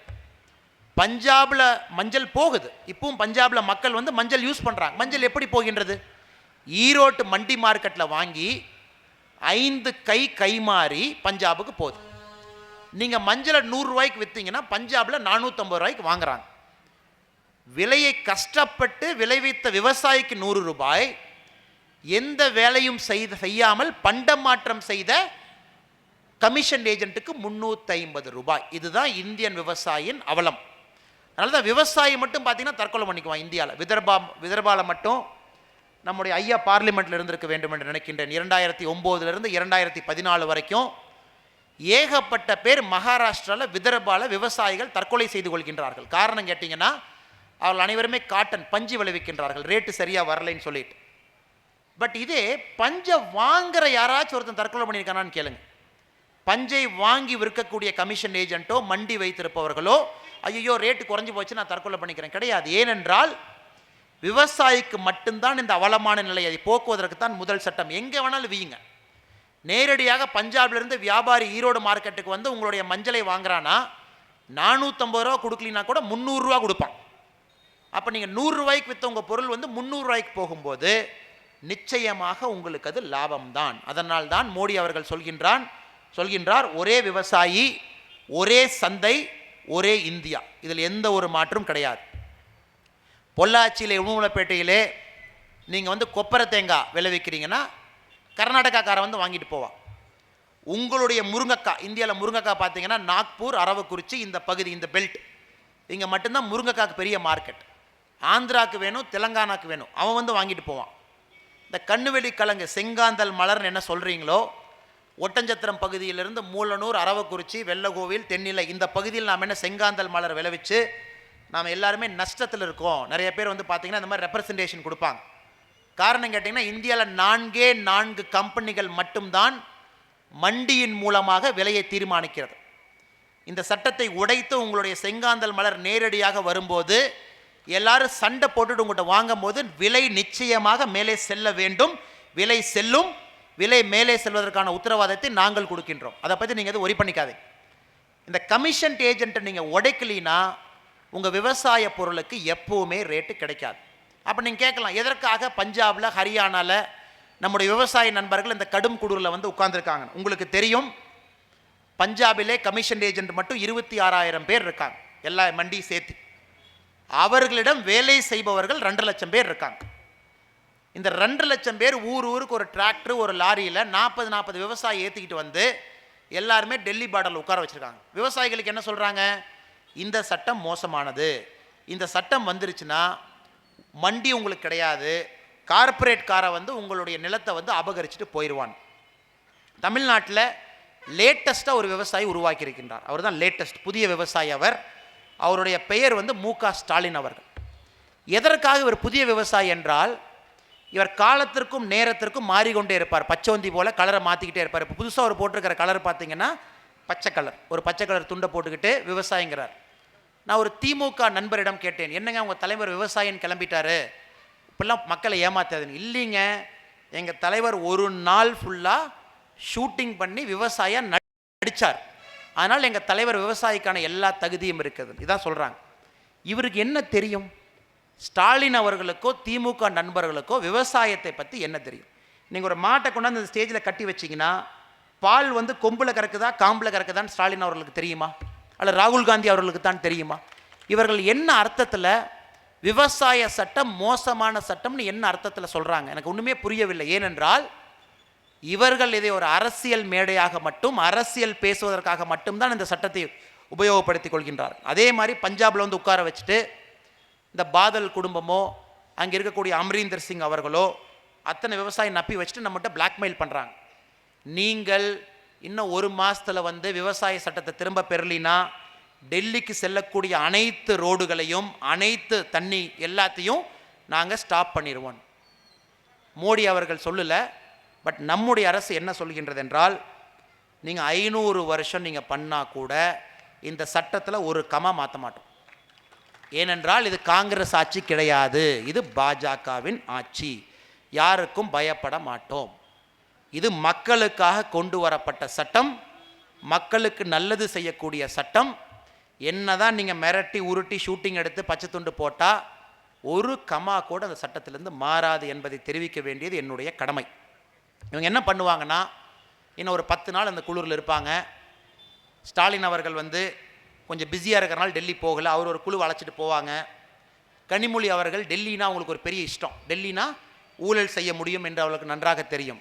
2G ஊழல்லேருந்து எல்லா ஊழலும் பண்ணலான்னு சொல்லிட்டு அவர்களும் ஒரு கூட்டத்தை கூட்டிகிட்டு போவாங்க. இது நெக்ஸ்ட் நடக்கிற ட்ராமா. அடுத்த 1 மாதம் பார்த்தீங்கன்னா அது நடக்கும். எல்லாம் போய் சுற்றி அடிச்சுட்டு இன்னும் 1 மாதம் தாக்கு பிடிப்பார்கள். 1 மாதத்திற்கு மேல் டெல்லி பார்டரில் ஒரு விவசாயி கூட உட்கார மாட்டாங்க, அனைவரும் போய்விடுவார்கள். காரணம் என்னவென்றால், உண்மையான விவசாய நண்பர்களுக்கு தெரியும், ஒரே நாடு, ஒரே விவசாயி, ஒரே இந்தியா என்று சொல்லக்கூடிய சட்டத்தின் மூலமாக அவர்களுக்கு நிச்சயமாக லாபம் கிடைக்கும். அதே மாதிரி பார்த்தீங்கன்னா தமிழ்நாட்டிலேயோ கேரளாலேயோ தெலுங்கானாலேயோ ஆந்திராலேயோ எந்த ஒரு விவசாயியும் ரோடுக்கு வந்து போராடவில்லை. போராடுவர்கள் பஞ்சாப், ஹரியானா. ஏன்னா அங்கே இருக்கக்கூடிய கமிஷன் ஏஜென்ட்டுக்கு ஒரு விவசாயி 100 ரூபாய்க்கு பொருளை விற்பனை செய்வதால் ரூ. 8.50 அவர்களுக்கு கமிஷனாக கிடைக்கும். விவசாயி கிடைப்பது ரூ. 91.50 மட்டுமே. அந்த ரூ. 8,000 போயிருங்கிறக்காக தான் அப்படி அடிச்சிட்டு இருக்காங்க. ரூ. 8,000 அவங்களுக்கு போகலை, ரூ. 8,000 விவசாயிக்கு திரும்ப வருது. ரூ. 91.50 கிடைத்த விவசாயிக்கு முதல் முறையாக ரூ. 100 அக்கௌண்ட்டில் வருது. இரண்டாவது சட்டம் என்பது எப்படி அந்த விவசாயி அதை விற்பனை செய்ய முடியும் என்பதற்கான சட்டம். நிறைய நண்பர்கள் கேட்குறீங்க, ஐயா எங்கிட்ட இருக்கிறது 2 ஏக்கர் தான், எங்கிட்ட இருக்கிறது 3 ஏக்கர் தான், கிணத்து பாசனம் தான், என்னால் எப்படி விற்க முடியும்? பஞ்சாப்லேருந்து வந்து வாங்குறான்னு சொல்கிறீங்க, அமெரிக்காவிலேருந்து வந்து வாங்குறான்னு சொல்கிறீங்க, எப்படி என்னால் விற்க முடியும்னா அதற்குத்தான் மோடி அவர்கள் சொல்கின்றார், நீங்கள் தனி மனிதனாகவும் விற்க முடியும், உங்களுடைய ஊரில் இருக்கக்கூடிய விவசாய நண்பர்கள் அனைவரும் சேர்ந்து விவசாய உற்பத்தியாளர்கள் சங்கம் உருவாக்குவதன் மூலமாகவும் விற்க முடியும். இப்போ நீங்கள் 10 பேர் சேர்ந்தீங்கன்னா கோஆப்ரேட்டிவ், 100 பேர் சேர்ந்தீங்கன்னா சங்கம், அந்த மாதிரி சங்கத்தின் மூலமாக விற்க முடியும். எதுவுமே வேண்டாம் என்றால் திரும்பவும் நீங்கள் அந்த மண்டியில் போய் விற்க முடியும். மண்டி என்பதை அரசு எடுக்கவில்லை, மண்டி அப்படியே தாங்க இருக்கு. மண்டியை தாண்டி விற்பதற்காக உங்களுக்கு ஒரு வாய்ப்பை அரசு வழங்கி இருக்கிறது. அதனால் நீங்கள் விற்பதை பற்றி கவலைப்படாதீங்க. உங்களுடைய பொருள் தரமாக இருக்குது என்றால் நிச்சயமாக உங்களிடம் வாங்குவதற்கு அரசும் உங்களிடம் நேரடியாக கொள்முதல் செய்யும். பிரைவேட் கம்பெனி என்று சொல்லக்கூடிய அவர்களும் வந்து நேரடியாக உங்களிடம் வாங்குவார்கள். விவசாய உற்பத்தியாளர்கள் மையம் உங்களிடம் நேரடியாக வந்து வாங்கும். அதற்காகத்தான் இரண்டாவது சட்டம். எப்படி விற்கணும், கான்ட்ராக்ட் முறை என்று சொல்லக்கூடிய ஒப்பந்த விவசாயத்தை எப்படி போடணும். இப்போ பஞ்சாபிலிருந்து ஒரு கம்பெனி ஒரு வெள்ளகோயில் விவசாயியிடம் வாங்கும்போது கான்ட்ராக்ட் ஒப்பந்தம் விவசாயியின் மொழியில் மட்டும்தான் இருக்க வேண்டும். அவன் பஞ்சாப்காரனாக இருக்கலாம், பட் கான்ட்ராக்ட் போடும்போது தமிழில் மட்டும்தான் நீங்கள் போட வேண்டும். இரண்டாவது, உங்களிடம் ஒரு பொருளை வாங்கிவிட்டார்கள் என்றால் 3 நாளைக்குள்ளே உங்கள் அக்கௌண்ட்டில் வந்து பணம் விழுகணும். 3 நாள் மட்டும்தான். 3 நாளை தாண்டி உங்களுக்கு பணம் வரவில்லை என்றால் 5,000 - 50,000 வரை அபராதம் விதித்து அபராத தொகையும் உங்களுக்கு கொடுக்கப்படும். ஒருவேளை ஆன்லைன் வர்த்தகம் செய்கின்றீர்கள் என்றால் 5,000 - 5 லட்சம் வரை அபராதம் விதித்து பணம் உங்களுக்கு கொடுக்கப்படும். ஒரு நாள் உங்களுக்கு அவருக்கு சண்டை வந்துருச்சு ஒப்பந்த முறையில், அதற்கு 3 அடுக்கு முறையிலே அதற்கு பிரச்சனையை சால்வ் செய்வதற்கு இஷ்யூ இருக்குது. தாசில்தார் லெவல்லையோ கலெக்டர் லெவல்லையோ ஒரு கமிட்டி அமைச்சு உள்ளூர்லேயே வந்து நீங்களும் உங்களிடம் ஒப்பந்தம் போட்டவரும் வந்து இங்கேயே உங்களுடைய பிரச்சனையை சமூகமாக பேசி நீங்கள் இதை சாதிக்க முடியும். இரண்டாவது சட்டமே ஒரு விவசாய நண்பனுக்கு எல்லா விதமான பாதுகாப்பையும் கொடுப்பதற்கான சட்டம். ஸ்டாலின் அவர்கள் சொல்கிறாரு, இந்த சட்டம் வந்துச்சுன்னா விவசாய நண்பர்களின் நிலம் காணாமல் போய்விடும் என்று. உங்களுக்கு தெரியும், இந்த சட்டத்திலே மிக தெளிவாக அரசு எழுதியிருக்கிறது, எந்த ஒரு விவசாயியும் அவருடைய நிலத்தை அடமானம் வைப்பதற்கோ உங்களுடைய நிலத்தை அந்த வியாபாரி அடமானத்தில் வாங்குவதற்கோ உரிமை கிடையாது. அதுபடி நடந்தால் வியாபாரியின் மேல் சட்டப்படி நடவடிக்கை எடுக்கப்படும். அது சொன்னதுக்கப்புறம் உங்களுடைய நிலம் யாரிடமும் செல்லாது, உங்களிடம் மட்டும்தான் இருக்கும். காரணம் என்னவென்றால் சட்டத்திலே தெளிவாக குறிப்பிட்டிருக்கிறார்கள், விவசாய நிலத்தை வியாபாரி அடமானமான வாங்குவதற்கு சட்டப்படி அதில் எந்த ஒரு விஷயமும் கிடையாது. அப்படி இருக்கும்போது உங்கள் நிலம் உங்களை விட்டு போகாது, நிலத்தை நீங்களே தான் வச்சுக்க போகிறீங்க. இவர்கள் சொல்வது அனைத்துமே பொய். மூன்றாவது சட்டம் நம்மளுடைய ஐயா சொன்னது போல் அத்தியாவசிய பொருட்கள் சட்டம். அத்தியாவசிய பொருள்னா என்னங்க? எதற்கு அத்தியாவசிய பொருள் இருக்கணும்? 1955 இந்த சட்டம் வந்துச்சு. இந்த சட்டம் வந்து 65 ஆண்டுகள் ஆகிவிட்டது. எதற்காக அத்தியாவசிய பொருள் சட்டம் வந்ததுன்னா, 2ஆம் உலகப் போர் முடிவுக்கு வந்த பின்பு நம்முடைய சிப்பாய்களுக்கு, ஆர்மியில் இருக்கக்கூடியவர்களுக்கு அரிசி கிடைக்கவில்லை, கோதுமை கிடைக்கவில்லை, யாருமே பார்டருக்கு அனுப்பலை. அதற்காக அரசு என்ன திட்டம் போட்டதுன்னா, நீங்கள் உங்களுடைய அரிசி, உதாரணத்துக்கு நம்முடைய ஐயா சொன்ன போல், நான் போன வருடம் உங்களுடைய தோட்டத்திலே நீங்கள் சோளம் போட்டிருக்கீங்க, 100 மூட்டை சோளம், நீங்கள் 20 மூட்டை சோளத்தை விற்பீங்க, ஒரு 20 மூட்டை சோளத்தை வேலை செய்கிறவங்களுக்கு கொடுப்பீங்க, இன்னும் உங்கள்கிட்ட 60 மூட்டை சோளம் இருக்குது. நீங்கள் வெள்ளகோயில் மார்க்கெட்டுக்கு எடுத்துகிட்டு வர்றீங்க, மார்க்கெட்டில் சோளத்துக்கு ரேட்டு சரியாக இல்லைன்னா நீங்கள் சோளத்தை கொண்டு போய் உங்கள் குடோனில் வச்சுக்குவீங்க. அடுத்த வருடம் ரேட் ஏறும்போது நீங்கள் விற்பீங்க. அது மஞ்சளுக்கும் சரி, சோளத்துக்கும் சரி, கம்புக்கும் சரி. இத்தனை ஆண்டுகளாக சட்டம் என்ன சொல்லியதுன்னா, உங்களுடைய சோளத்தை, உங்களுடைய கம்பை, உங்களுடைய மஞ்சளை உங்களுடைய விவசாய பகுதியிலே நீங்கள் வைத்தீர்கள் என்றால் உங்களின் மீது பதுக்கல் சட்டம் பாயும் என்பதுதான் அரசின் கொள்கை நிலைப்பாடு இத்தனை ஆண்டு காலமாக. மோடிஜி என்ன பண்ணிட்டாருன்னா, இந்த 3வது சட்டமாக எசென்சியல் கமாடிட்டிஸ் என்று சொல்லக்கூடிய அத்தியாவசிய பொருளை நீக்கிட்டார். எந்த ஒரு விவசாய பொருளுமே அத்தியாவசிய பொருள் கிடையாது. உங்களுடைய சோளத்தை எவ்வளவு வேண்டுமானாலும் உங்கள் தோட்டத்தில் வச்சுக்கங்க, அடுத்த வருஷம் விற்றுக்குங்க. உங்களுடைய மஞ்சளை எவ்வளோ நாளும் வச்சுக்கங்க, அடுத்த வருஷம் விற்றுக்குங்க. இது ஒரு விவசாயிக்கு முக்கியமான ஒரு விஷயம். உங்களுடைய சோளம், உங்களுடைய மண், உங்களுடைய தண்ணி, உங்களுடைய பொருளை விற்க வேண்டும் என்று அரசு எதற்காக உங்களை வற்புறுத்த வேண்டும்? நீங்கள் 2 வருஷம் வச்சு விலை கூட வந்துச்சுன்னா விற்கலாம். இந்த சட்டத்தையும் ஒரு எதிர்க்கட்சி எதிர்க்கிறது என்றால் நிச்சயமாக அவர்கள் இந்த சட்டத்தை படிக்கவில்லை என்ற அர்த்தம். படித்துவிட்டு தேச துரோக அரசியல் செய்கின்றார்கள் என்ற அர்த்தம். 3வது சட்டத்தில் என்ன தப்புங்க? உங்களுடைய சோளத்தை கம்ப உங்களுடைய தோட்டத்தில் வைக்கிறதுக்கு அனுமதி இருக்கும்போது எதற்காக நீங்கள் இந்த சட்டத்தை தவறு என்று சொல்கின்றீர்கள்? கடைசியாக குறைந்தபட்ச ஆதரவு விலை என்று பெரிய ஒரு டிவியில் பத்திரிகையில் பார்த்தீங்கன்னா பேசுகிறாங்க. குறைந்தபட்ச ஆதரவு விலை இல்லை, குறைந்தபட்ச ஆதரவு விலை என்று. உங்களுக்கு தெரியும், குறைந்தபட்ச ஆதரவு விலை என்பது உங்களுடைய பொருளை யாருமே வாங்கிக்கலினா அரசு உங்களுடைய பொருளை வாங்கிக் கொள்ளும். அதுதான் குறைந்தபட்ச ஆதரவு விலை.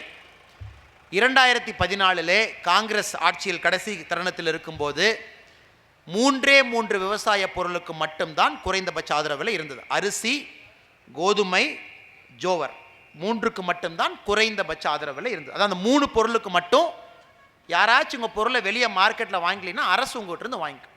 இன்று டிசம்பர் 28ஆம் தேதி 2020 மோடி அரசு வந்த பின்பு 24 விவசாய பொருளுக்கு குறைந்தபட்ச ஆதரவு விலை இருக்கின்றது.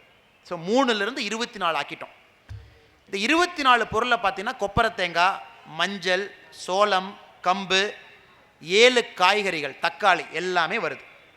எதற்கென்றால் ஒரு விவசாயி பயப்பட தேவையில்லை. என்னுடைய தேங்காய் யாரும் வாங்கலினா 17 ரூபாய் ரேட்டு கொடுத்து கொப்பரை தேங்காய் குறைந்தபட்ச ஆதரவு விலை இருக்குது வாங்கிக்குவாங்க. என்னுடைய மஞ்சளை யாரும் வாங்கலினா குறைந்தபட்ச ஆதரவு விலையில் மஞ்சள் வாங்கிக்குவாங்க. இப்படி செய்தால் மட்டும்தான் இந்தியாவிலே மக்கள் கோதுமை அரிசியிலிருந்து வெளியே வருவார்கள். உங்களுக்கு இன்னொரு விஷயத்தை சொல்லணுங்க. நமக்கு தேவைக்கு அதிகமாக கோதுமை உற்பத்தி செய்து கொண்டிருக்கின்றோம். பஞ்சாபில் மட்டும் பார்த்தீங்கன்னா உங்களுக்கு எந்த வேலையும் கிடையாது. பக்ரானங்களில் தண்ணி வருது. நம்ம வெள்ள கோயிலை பார்த்தா அந்த டேமுக்கு நம்ம அடிச்சுக்கிட்டு இருந்தோம். தண்ணி எப்படியாச்சும் கொண்டு வரணும், உத்தமபாளையத்துக்கு எப்படியாச்சும் அமராவதியிலேருந்து பம்ப் பண்ணி 5 கிலோமீட்டர் தண்ணியை கொண்டு வந்து 1/4 TMC தண்ணி தான் நம்ம கேட்குறோங்க. 1/4 TMC தண்ணி நம்முடைய அணைக்கு வேண்டும். அதற்காக நீங்கள் எவ்வளவு போராட்டம் பண்ணியிருக்கீங்க, மராத்தான் பண்ணியிருக்கிறீங்க, கார்த்திகை தீபத்தப்போ தீபம் வச்சிங்க, ஒரு 10,008 தீபம் வச்சிங்க. பட் உங்களுக்கு தண்ணி எவ்வளோ வேணும்? 1/4 TMC. அதற்காக நம்ம அரசிடம் கேட்பது, வெள்ளகோயில் நகரத்துக்கு நம்ம கேட்குறது, உத்தமபாளையத்தில் இருக்கக்கூடிய வட்டமலை கரை நம்ம கேட்குறதே 65 கோடி ரூபா பணம் கொடுன்னு கேட்குறோம். அவ்வளோதான் நம்ம கேட்குறோம். இதை கொடுத்தீங்கன்னா அமராவதி ஆற்றுலேருந்து தண்ணி எடுத்து எங்களுடைய அணையை நிரப்பி விட்டு அந்த தண்ணியை திரும்ப அமராவதி ஆற்றுக்குள்ளே விட்டுருவோம். பஞ்சாப் விவசாயிகளுக்கு இந்த பிரச்சனை கிடையாது. நீங்கள் நான் தான் சண்டை போட்டிருக்கோம் தண்ணி வேணும்னு. அவர்களுக்கு பக்ரானங்களில் தண்ணி வருது.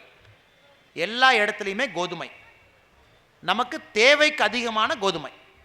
நம்முடைய ரேஷன் கடை மக்களுக்கு தேவையான கோதுமை எல்லாம் பார்த்தீங்கன்னா 45 மில்லியன் டன் கோதுமை இருந்தால் போதும்.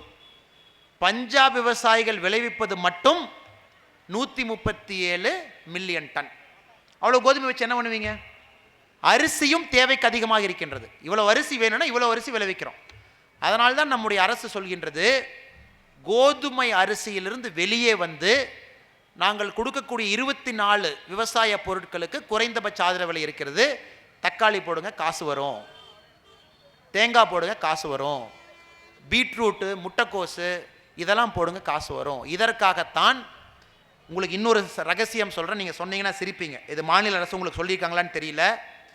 எந்த ஒரு விவசாயி வெள்ளகோயிலே உங்களுடைய தோட்டத்திலே நீங்கள் காய்கறியை விளைவிக்கின்றேன் என்று சொன்னால் உங்களுக்கு மத்திய அரசு 2500 ரூபாய் மானியமாக கொடுக்கின்றது, மாநில அரசின் மூலமாக. நாளை காலையில் நீங்கள் போய் நான் காய்கறி மட்டும் பயிர் பண்ணுறேன் என் தோட்டத்திலனா அரசு உங்களுக்கு 2500 ரூபாய் மத்திய அரசு கொடுக்கின்றது மாநில அரசு மூலமாக. ஏனென்றால் இந்தியாவிலே பெரும் தட்டுப்பாடு இருப்பது காய்கறி.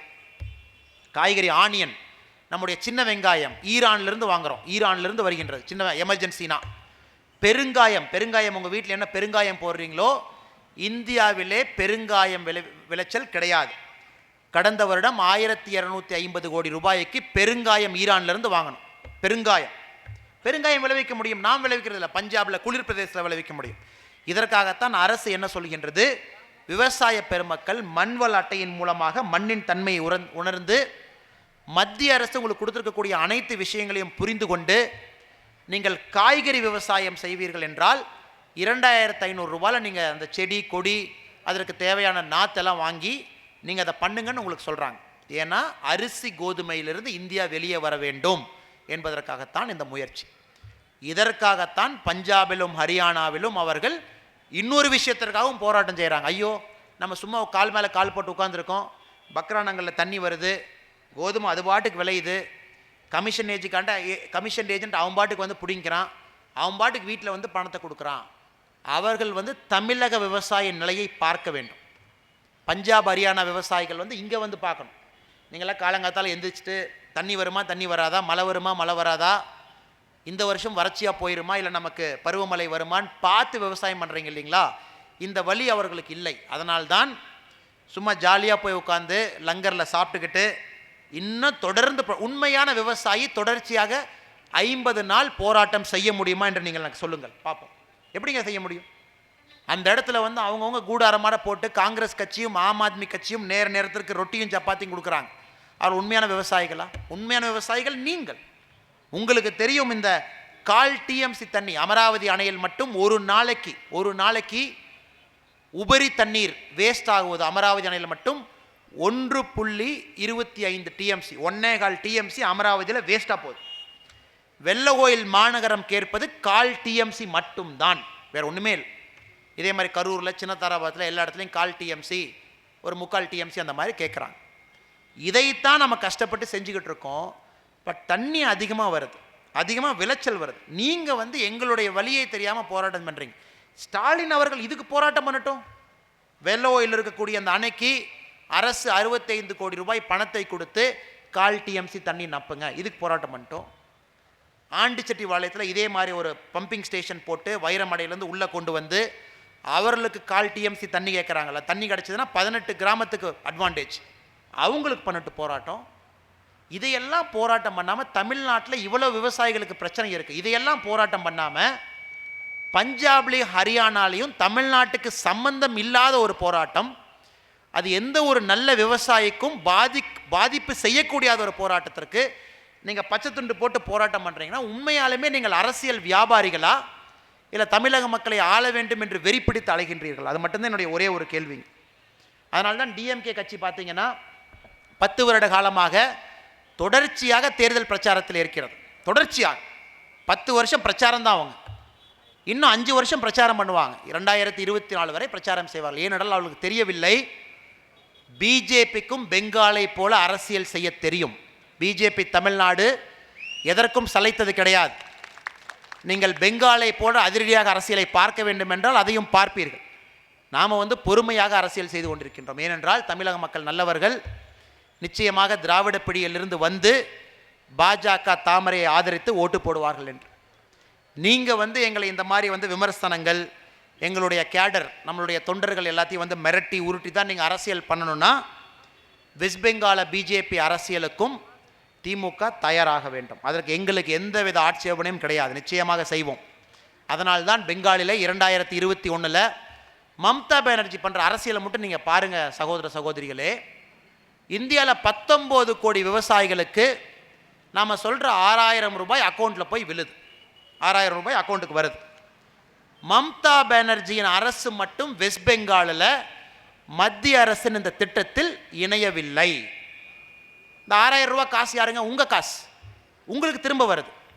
பெங்காலிலே மம்தா பானர்ஜி சொல்லிவிட்டார், என்னுடைய 40 லட்சம் விவசாயிகள் இருக்கின்றார்கள், அவர்கள் இதற்கு தகுதியானவர்கள், பட் எனக்கு உங்கள் பணம் வேண்டாம், ஏன்னா உங்கள் பணம் வந்துருச்சுன்னா பிஜேபிக்கு ஓட்டு போட்டுருவாங்க. எவ்வளோ பெரிய அவலம் பாருங்கள். எல்லா ஸ்டேட்லேயும் இந்த பணம் போகுது. கேரளாவில் இருக்கக்கூடிய கம்யூனிஸ்ட் கட்சிக்கு இந்த பணம் போகுது, ஆந்திர பிரதேசில் இருக்கக்கூடிய ஜெகன்மோகன் ரெட்டி அரசுக்கு இந்த பணம் போகுது, தெலங்கானாவில் கேசிஆருக்கு இந்த பணம் போகுது மக்களுக்கு. மம்தா பானர்ஜி வேண்டான்ட்டாங்க. இது மட்டுமல்ல, வெஸ்ட் பெங்கால் நீங்கள் எல்லாமே பேப்பரில் பார்க்குறீங்க, மம்தா பானர்ஜி திதி அவர்கள் அந்த பெங்காலில் அந்த சிஎம் சீட்டுக்கு ஃபெஃபிகாலை போட்டு கெட்டியாக உட்காந்துருக்காங்க. 2021 அந்த சீட்டை பேத்தெடுத்து எரிஞ்சிருவோம். காலம் வெகு காலம் கிடையாது. ஏனென்றால் இது அரசியல் கிடையாது. மக்களுக்கு செல்ல வேண்டிய ஒரு பயனை ஒரு அரசியல் கட்சி தடுக்கின்றது என்றால் அது சர்வதிகாரமோ மட்டுமல்ல, அது ஜனநாயகம் கிடையாது. அப்படி இருக்கும்போது எப்படி நம்ம பெங்காலை ஏற்றுக்க முடியும்? இதைத்தான் நம்முடைய பாரத பிரதமர் 4 நாளைக்கு முன்னாடி சொன்னார். இந்தியாவில் எல்லா விவசாயிகளுக்குமே இந்த பட்டன் அமுத்தும் போது பணம் போகுது, வெஸ்ட் பெங்காலில் மட்டும் மம்தா பானர்ஜி அவர்கள் வேண்டாம் என்று சொல்லிவிட்டார். மக்களே நீங்கள் யோசித்து விட்டு ஓட்டு போடுங்கள் என்று. இது கஷ்டமான வேலை தான். கட்சியை வளர்த்துவது என்பது லாஸ்ட் 2 நிமிஷம் கஷ்டமான வேலை தான். பட் நமக்கு இவ்வளவு இளைஞர்களை பார்க்கும்போது நம்முடைய ஐயா மேடையின் மீது நாராயணசாமி ஐயா அவர்களோ நம்முடைய ஐயா அவர்கள்லாம் பார்க்கும்போது நமக்கு என்ன தோணுதுன்னா, இளைஞர் படை வந்த பின்பு நமக்கு ஒரு மிகப்பெரிய எழுச்சி தமிழகத்திலே உண்டாகி இருக்கிறதா எந்த ஒரு சந்தேகமும் கிடையாது. நிச்சயமாக 2021 இந்த சட்டமன்ற தொகுதி ஜெயிக்கணும்னா பாஜகவிலே உட்கட்சி சண்டைகளை தவிர்த்து நான் பெரியவர் நீ பெரியவர் என்பதை விட்டுவிட்டு கட்சிக்காக மட்டும்தான் வேலை செய்ய வேண்டும். ஏனென்றால் அமித்ஷா அவர்கள் தன்னுடைய வாழ்க்கையை ஆரம்பிக்கும் போது நாராயணபுரா என்கின்ற சொல்லக்கூடிய அகமதாபாத் கான்ஸ்டிடுவன்சியிலே பூத் நம்பர் 37 பேஜ் பிரமுக்காக ஆரம்பித்தார். பூத் ஏஜென்ட்டுங்க நான் அமித்ஷா அவர்கள் 30 வருஷத்துக்கு முன்னாடி.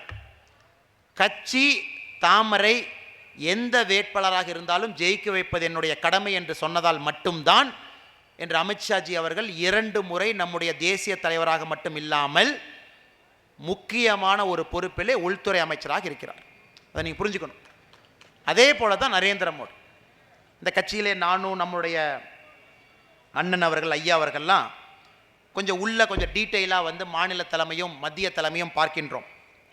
மத்திய தலைமை யாரையும் மனிதர்களாக பார்க்காது. அண்ணாமலை இவர் அவர் முருகன் அவர்கள்லாம் பார்க்காது. மத்திய தலைமை தமிழ்நாட்டிலே பார்ப்பது தொண்டர்களை மட்டும்தான். பாஜக கட்சியை வளர்த்துறாங்களா, தாமரை என்கின்ற சின்னம் வளர்கிறதா என்று தான் பார்ப்பார்கள்.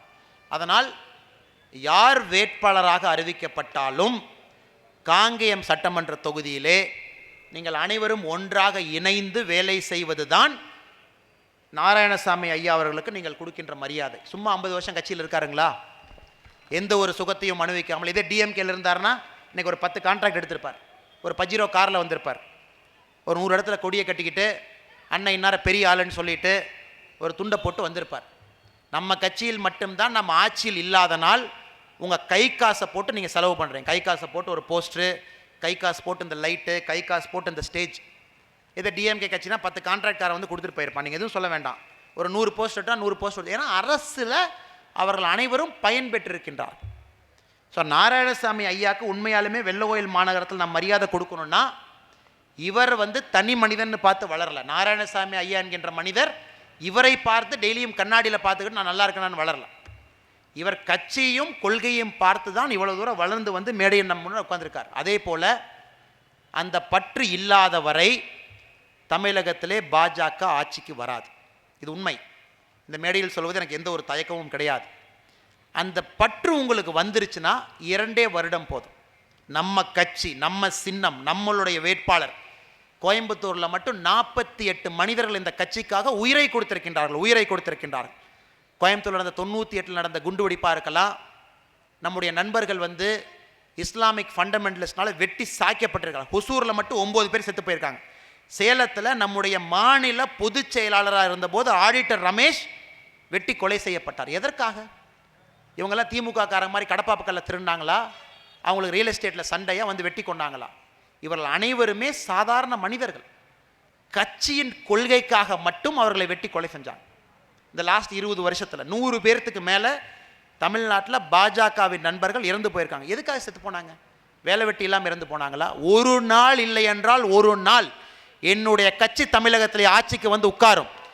அப்போது அவர்கள் காட்டுவார்கள் தமிழக மக்களுக்கு உண்மையான அரசியல் என்னவென்று காட்டுவார்கள். நேர்மையான, ஊழல் இல்லாத, தேசிய சிந்தனையுள்ள ஆன்மீக பாதையில் இந்த கட்சி போகும்போது அவங்கள வெட்டி சாயும் போது அந்த ஒரு நிமிஷம் யோசிச்சிருப்பாங்க இல்லைங்களா? ஆடிட்டர் ரமேஷ் அவர்கள் மேலே 18 வெட்டு. கோயம்புத்தூர் அவ்வளோ நண்பர்கள் இறக்கும்போது நேருக்கு நேராக ஒரு நிமிடம் யோசிச்சிருப்பாங்களே, என்னை வெட்டி சாயிட எனக்கு பிரச்சனை கிடையாது, எனக்கு பின்னால் 18 கோடியே 24 லட்சம் தொண்டர்கள் இருக்கின்றார்கள். அசைச்சு பார்க்க முடியாது. அதனால தான் நம்ம திரும்ப திரும்ப சொல்கிறது, இந்த கட்சி இரத்தத்தால் வளர்ந்த கட்சி. அதனால தான் ஒரு அருமையான புத்தகம் கூட இருக்குது, இரத்தத்தால் முளைத்த தேசம் என்று. இரத்தத்தால் வளர்த்த கட்சி. அந்த சிந்தனை இல்லாதவர்கள் யாரையுமே நம்முடைய மாநில தலைமை, மத்திய தலைமை அங்கீகரிக்காது. அதை சொல்வது என்னுடைய கடமை. மாநில துணைத் தலைவராக சொல்வது என்னுடைய கடமை. நாங்கள் பார்க்க விரும்புவது கட்சி, கொள்கை, உயிரை கொடுத்த தொண்டர்களுக்காக ஒரு நாள் யாரோ ஒரு எம்எல்ஏ, யாரோ ஒரு எம்பி சட்டமன்றத்துக்குள்ள பார்லிமெண்ட்டில் உட்கார்ந்து நம்ம கட்சி கொள்கையை கட்சி கரவேட்டி கட்டிட்டு பேசிட்டு வெளியே வரணும். அந்த நாளுக்காகத்தான் இவ்வளவு பேர் காத்திருக்கும். அதற்காக தயவு செய்து வெண்ணெய் திரண்டு வரும்போது பானையை உடைத்து விடாதீர்கள். வெண்ணெய் திரண்டு வரும்போது பானையை உடைக்கூடாது. வெண்ணெய் எனக்குன்னு போய் எல்லாம் சண்டை போட்டால் பானை 2-3 உடஞ்சி போயிடும். நிச்சயமாக நல்ல வேட்பாளர், திறமையான வேட்பாளர், கட்சி கொள்கையுடைய வேட்பாளருக்குத்தான் இந்த சீட்டு போகும். அதில் எந்தவித ஐயப்பாடும் கிடையாது. அப்போது நீங்கள் அனைவருமே நம்முடைய பாரத அன்னையை கீழ் அணிவகுத்து நின்று கிடைக்கக்கூடிய ஒரு ஓட்டையும் கொண்டு வந்து அவருக்கு நாம் அர்ப்பணம் செய்து பாரத அன்னைக்கு ஜெயிக்க வைக்கணும். ஏன்னா தனி மனித கட்சி கிடையாது. ஸ்டாலினுக்கு பின்னால் உதயநிதி, உதயநிதிக்கு பின்னால் இன்பநிதி, இன்பநிதிக்கு பின்னால் எந்த நிதியும் எனக்கு தெரியாதுங்க. இந்த கட்சியில் மட்டும்தான். நேற்று யாரோ ஒருத்தர் சொன்னாங்க, ஒரு அரசியல் சொன்னால் பிரச்சனையாக இப்போ நான் மைக்கில் என்ன பேசினால் கூட அது பிரச்சனையாக வந்து கொண்டு இருக்கிறது தமிழ்நாட்டில். நேற்று ஒருத்தர் சொன்னார், இந்த கட்சியில் மட்டும்தான் தொண்டன் தலைவனாக முடியும். இந்த கட்சியில் மட்டும்தான் தொண்டன் பிரதமராக இருக்கின்றான், தொண்டன் ஹோம் மினிஸ்டராக இருக்கின்றான், தொண்டன் ஜனாதிபதி ஆகின்றிருக்கின்றான், தொண்டன் துணை ஜனாதிபதி ஆகின்றான். இவ்வளவு 21 மாநிலத்தில் தொண்டன் முதலமைச்சராக இருக்கின்றான். இந்த கட்சியில் மட்டும்தான் அந்த பெருமை. ஏனென்றால் இத்தாலியிலிருந்து வந்த சோனியா குடும்பம் மட்டும் இது ஆள வேண்டும் என்கின்ற கட்சி கிடையாது. அந்த எண்ணம் உங்களுக்குள்ளே போகணும். அதனால்தான் நம்முடைய அமித்ஷாஜி வந்து சும்மா பாரத் மாதாக்கின்னு சொல்ல மாட்டார். உங்களுடைய இரு கைகளையும் உயர்த்தி, உங்களுடைய விரலை மடக்கி, உங்களுடைய கையை இப்படி மூடி வைத்து நீங்கள் சங்கல்பம் எடுக்க வேண்டும். பாரத் மாதா கி ஜெய்னு சங்கல்பம் எடுத்தால் மட்டும்தான் அந்த பேச்சு உணர்வுகளாக உங்களுடைய இரத்த நாளத்திற்குள் சென்று அது நீங்கள் கட்சி வேலை செய்வீங்க என்று. எனக்காக ஒரே ஒரு முறை உங்களுடைய கையை உயர்த்தி, உங்களுடைய பெருவிரலை மடக்கி, உங்களுடைய கையை மூடி என்னுடன் நீங்கள் பாரத் மாதா கே ஜெய் என்று சொல்ல வேண்டும். பாரத் மாதா கே, பாரத் மாதா கே, பாரத் மாதா கே. அதே உணர்ச்சி பிளம்பிலே அடுத்த 4 மாத காலம் நீங்கள் அனைவருமே கட்சிக்காக, கட்சியின் கொள்கைக்காக, இந்த கட்சியிலே உயிரை கொடுத்த தொண்டர்களுக்காக நீங்கள் உழைத்து ஏதோ ஒரு சட்டமன்ற வேட்பாளரை தேர்ந்தெடுத்து, எல்லாரும் அப்படி தாங்க ஏளனம் செய்கிறாங்க. 53 வருட காலமாக பிஜேபி உள்ள இல்லை இப்படி தானே சொல்கிறாங்க. 2021 நம்ம வந்தோம், இல்லை. பட் 2021 கணிசமான அளவில் நம்ம போய் அசம்பிளியில் உட்கார்ந்தால் மட்டும்தான் 2026 ஆட்சி கட்டிலே உட்கார முடியும். அது உங்களுடைய கடமை. நாம் ஒரு கூட்டணி கட்சியில் இருக்கின்றோம். கூட்டணி கட்சிக்கு ஒரு தர்மம் இருக்கிறது, நமக்கு ஒரு தர்மம் இருக்கிறது. தர்மத்தின் அடிப்படையில் வேலை செய்து கொண்டிருக்கின்றோம். அதனால் நமக்கு கொடுக்கப்படுகின்ற வேட்பாளர், நமக்கு ஒதுக்கப்படுகின்ற சீட்டிலே நாம் ஜெயிக்க வேண்டிய சீட்டை விட்டுட்டோம்னா நம்மை போன்ற தப்பு செய்பவர்கள் யாரும் இருப்பதற்கு வாய்ப்பில்லை. ஸோ வாய்ப்புக்கு மிகப்பெரிய நன்றி. நம்முடைய வெள்ளக்கோவில் மாநகரத்தின்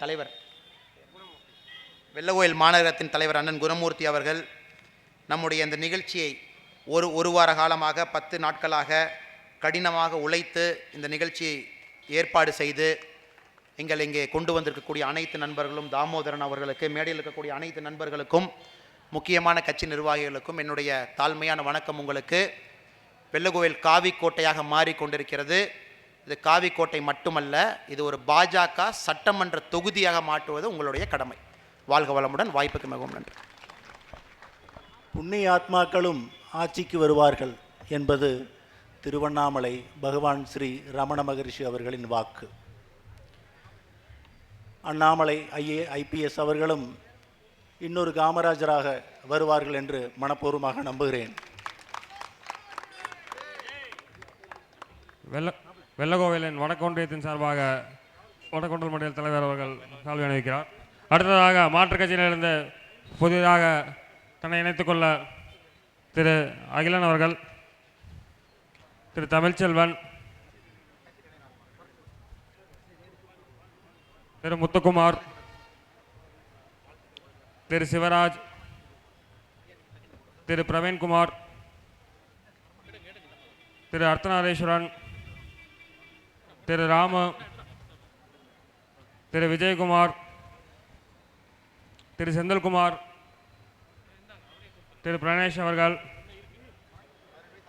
அடுத்ததாக உடுப்பி செந்தில்குமார் அவர்கள் நமது மாநில துணைத் தலைவர் திரு அண்ணாமலை அவர்கள் முன்னிலையில் கட்சியில் இணைகிறார்.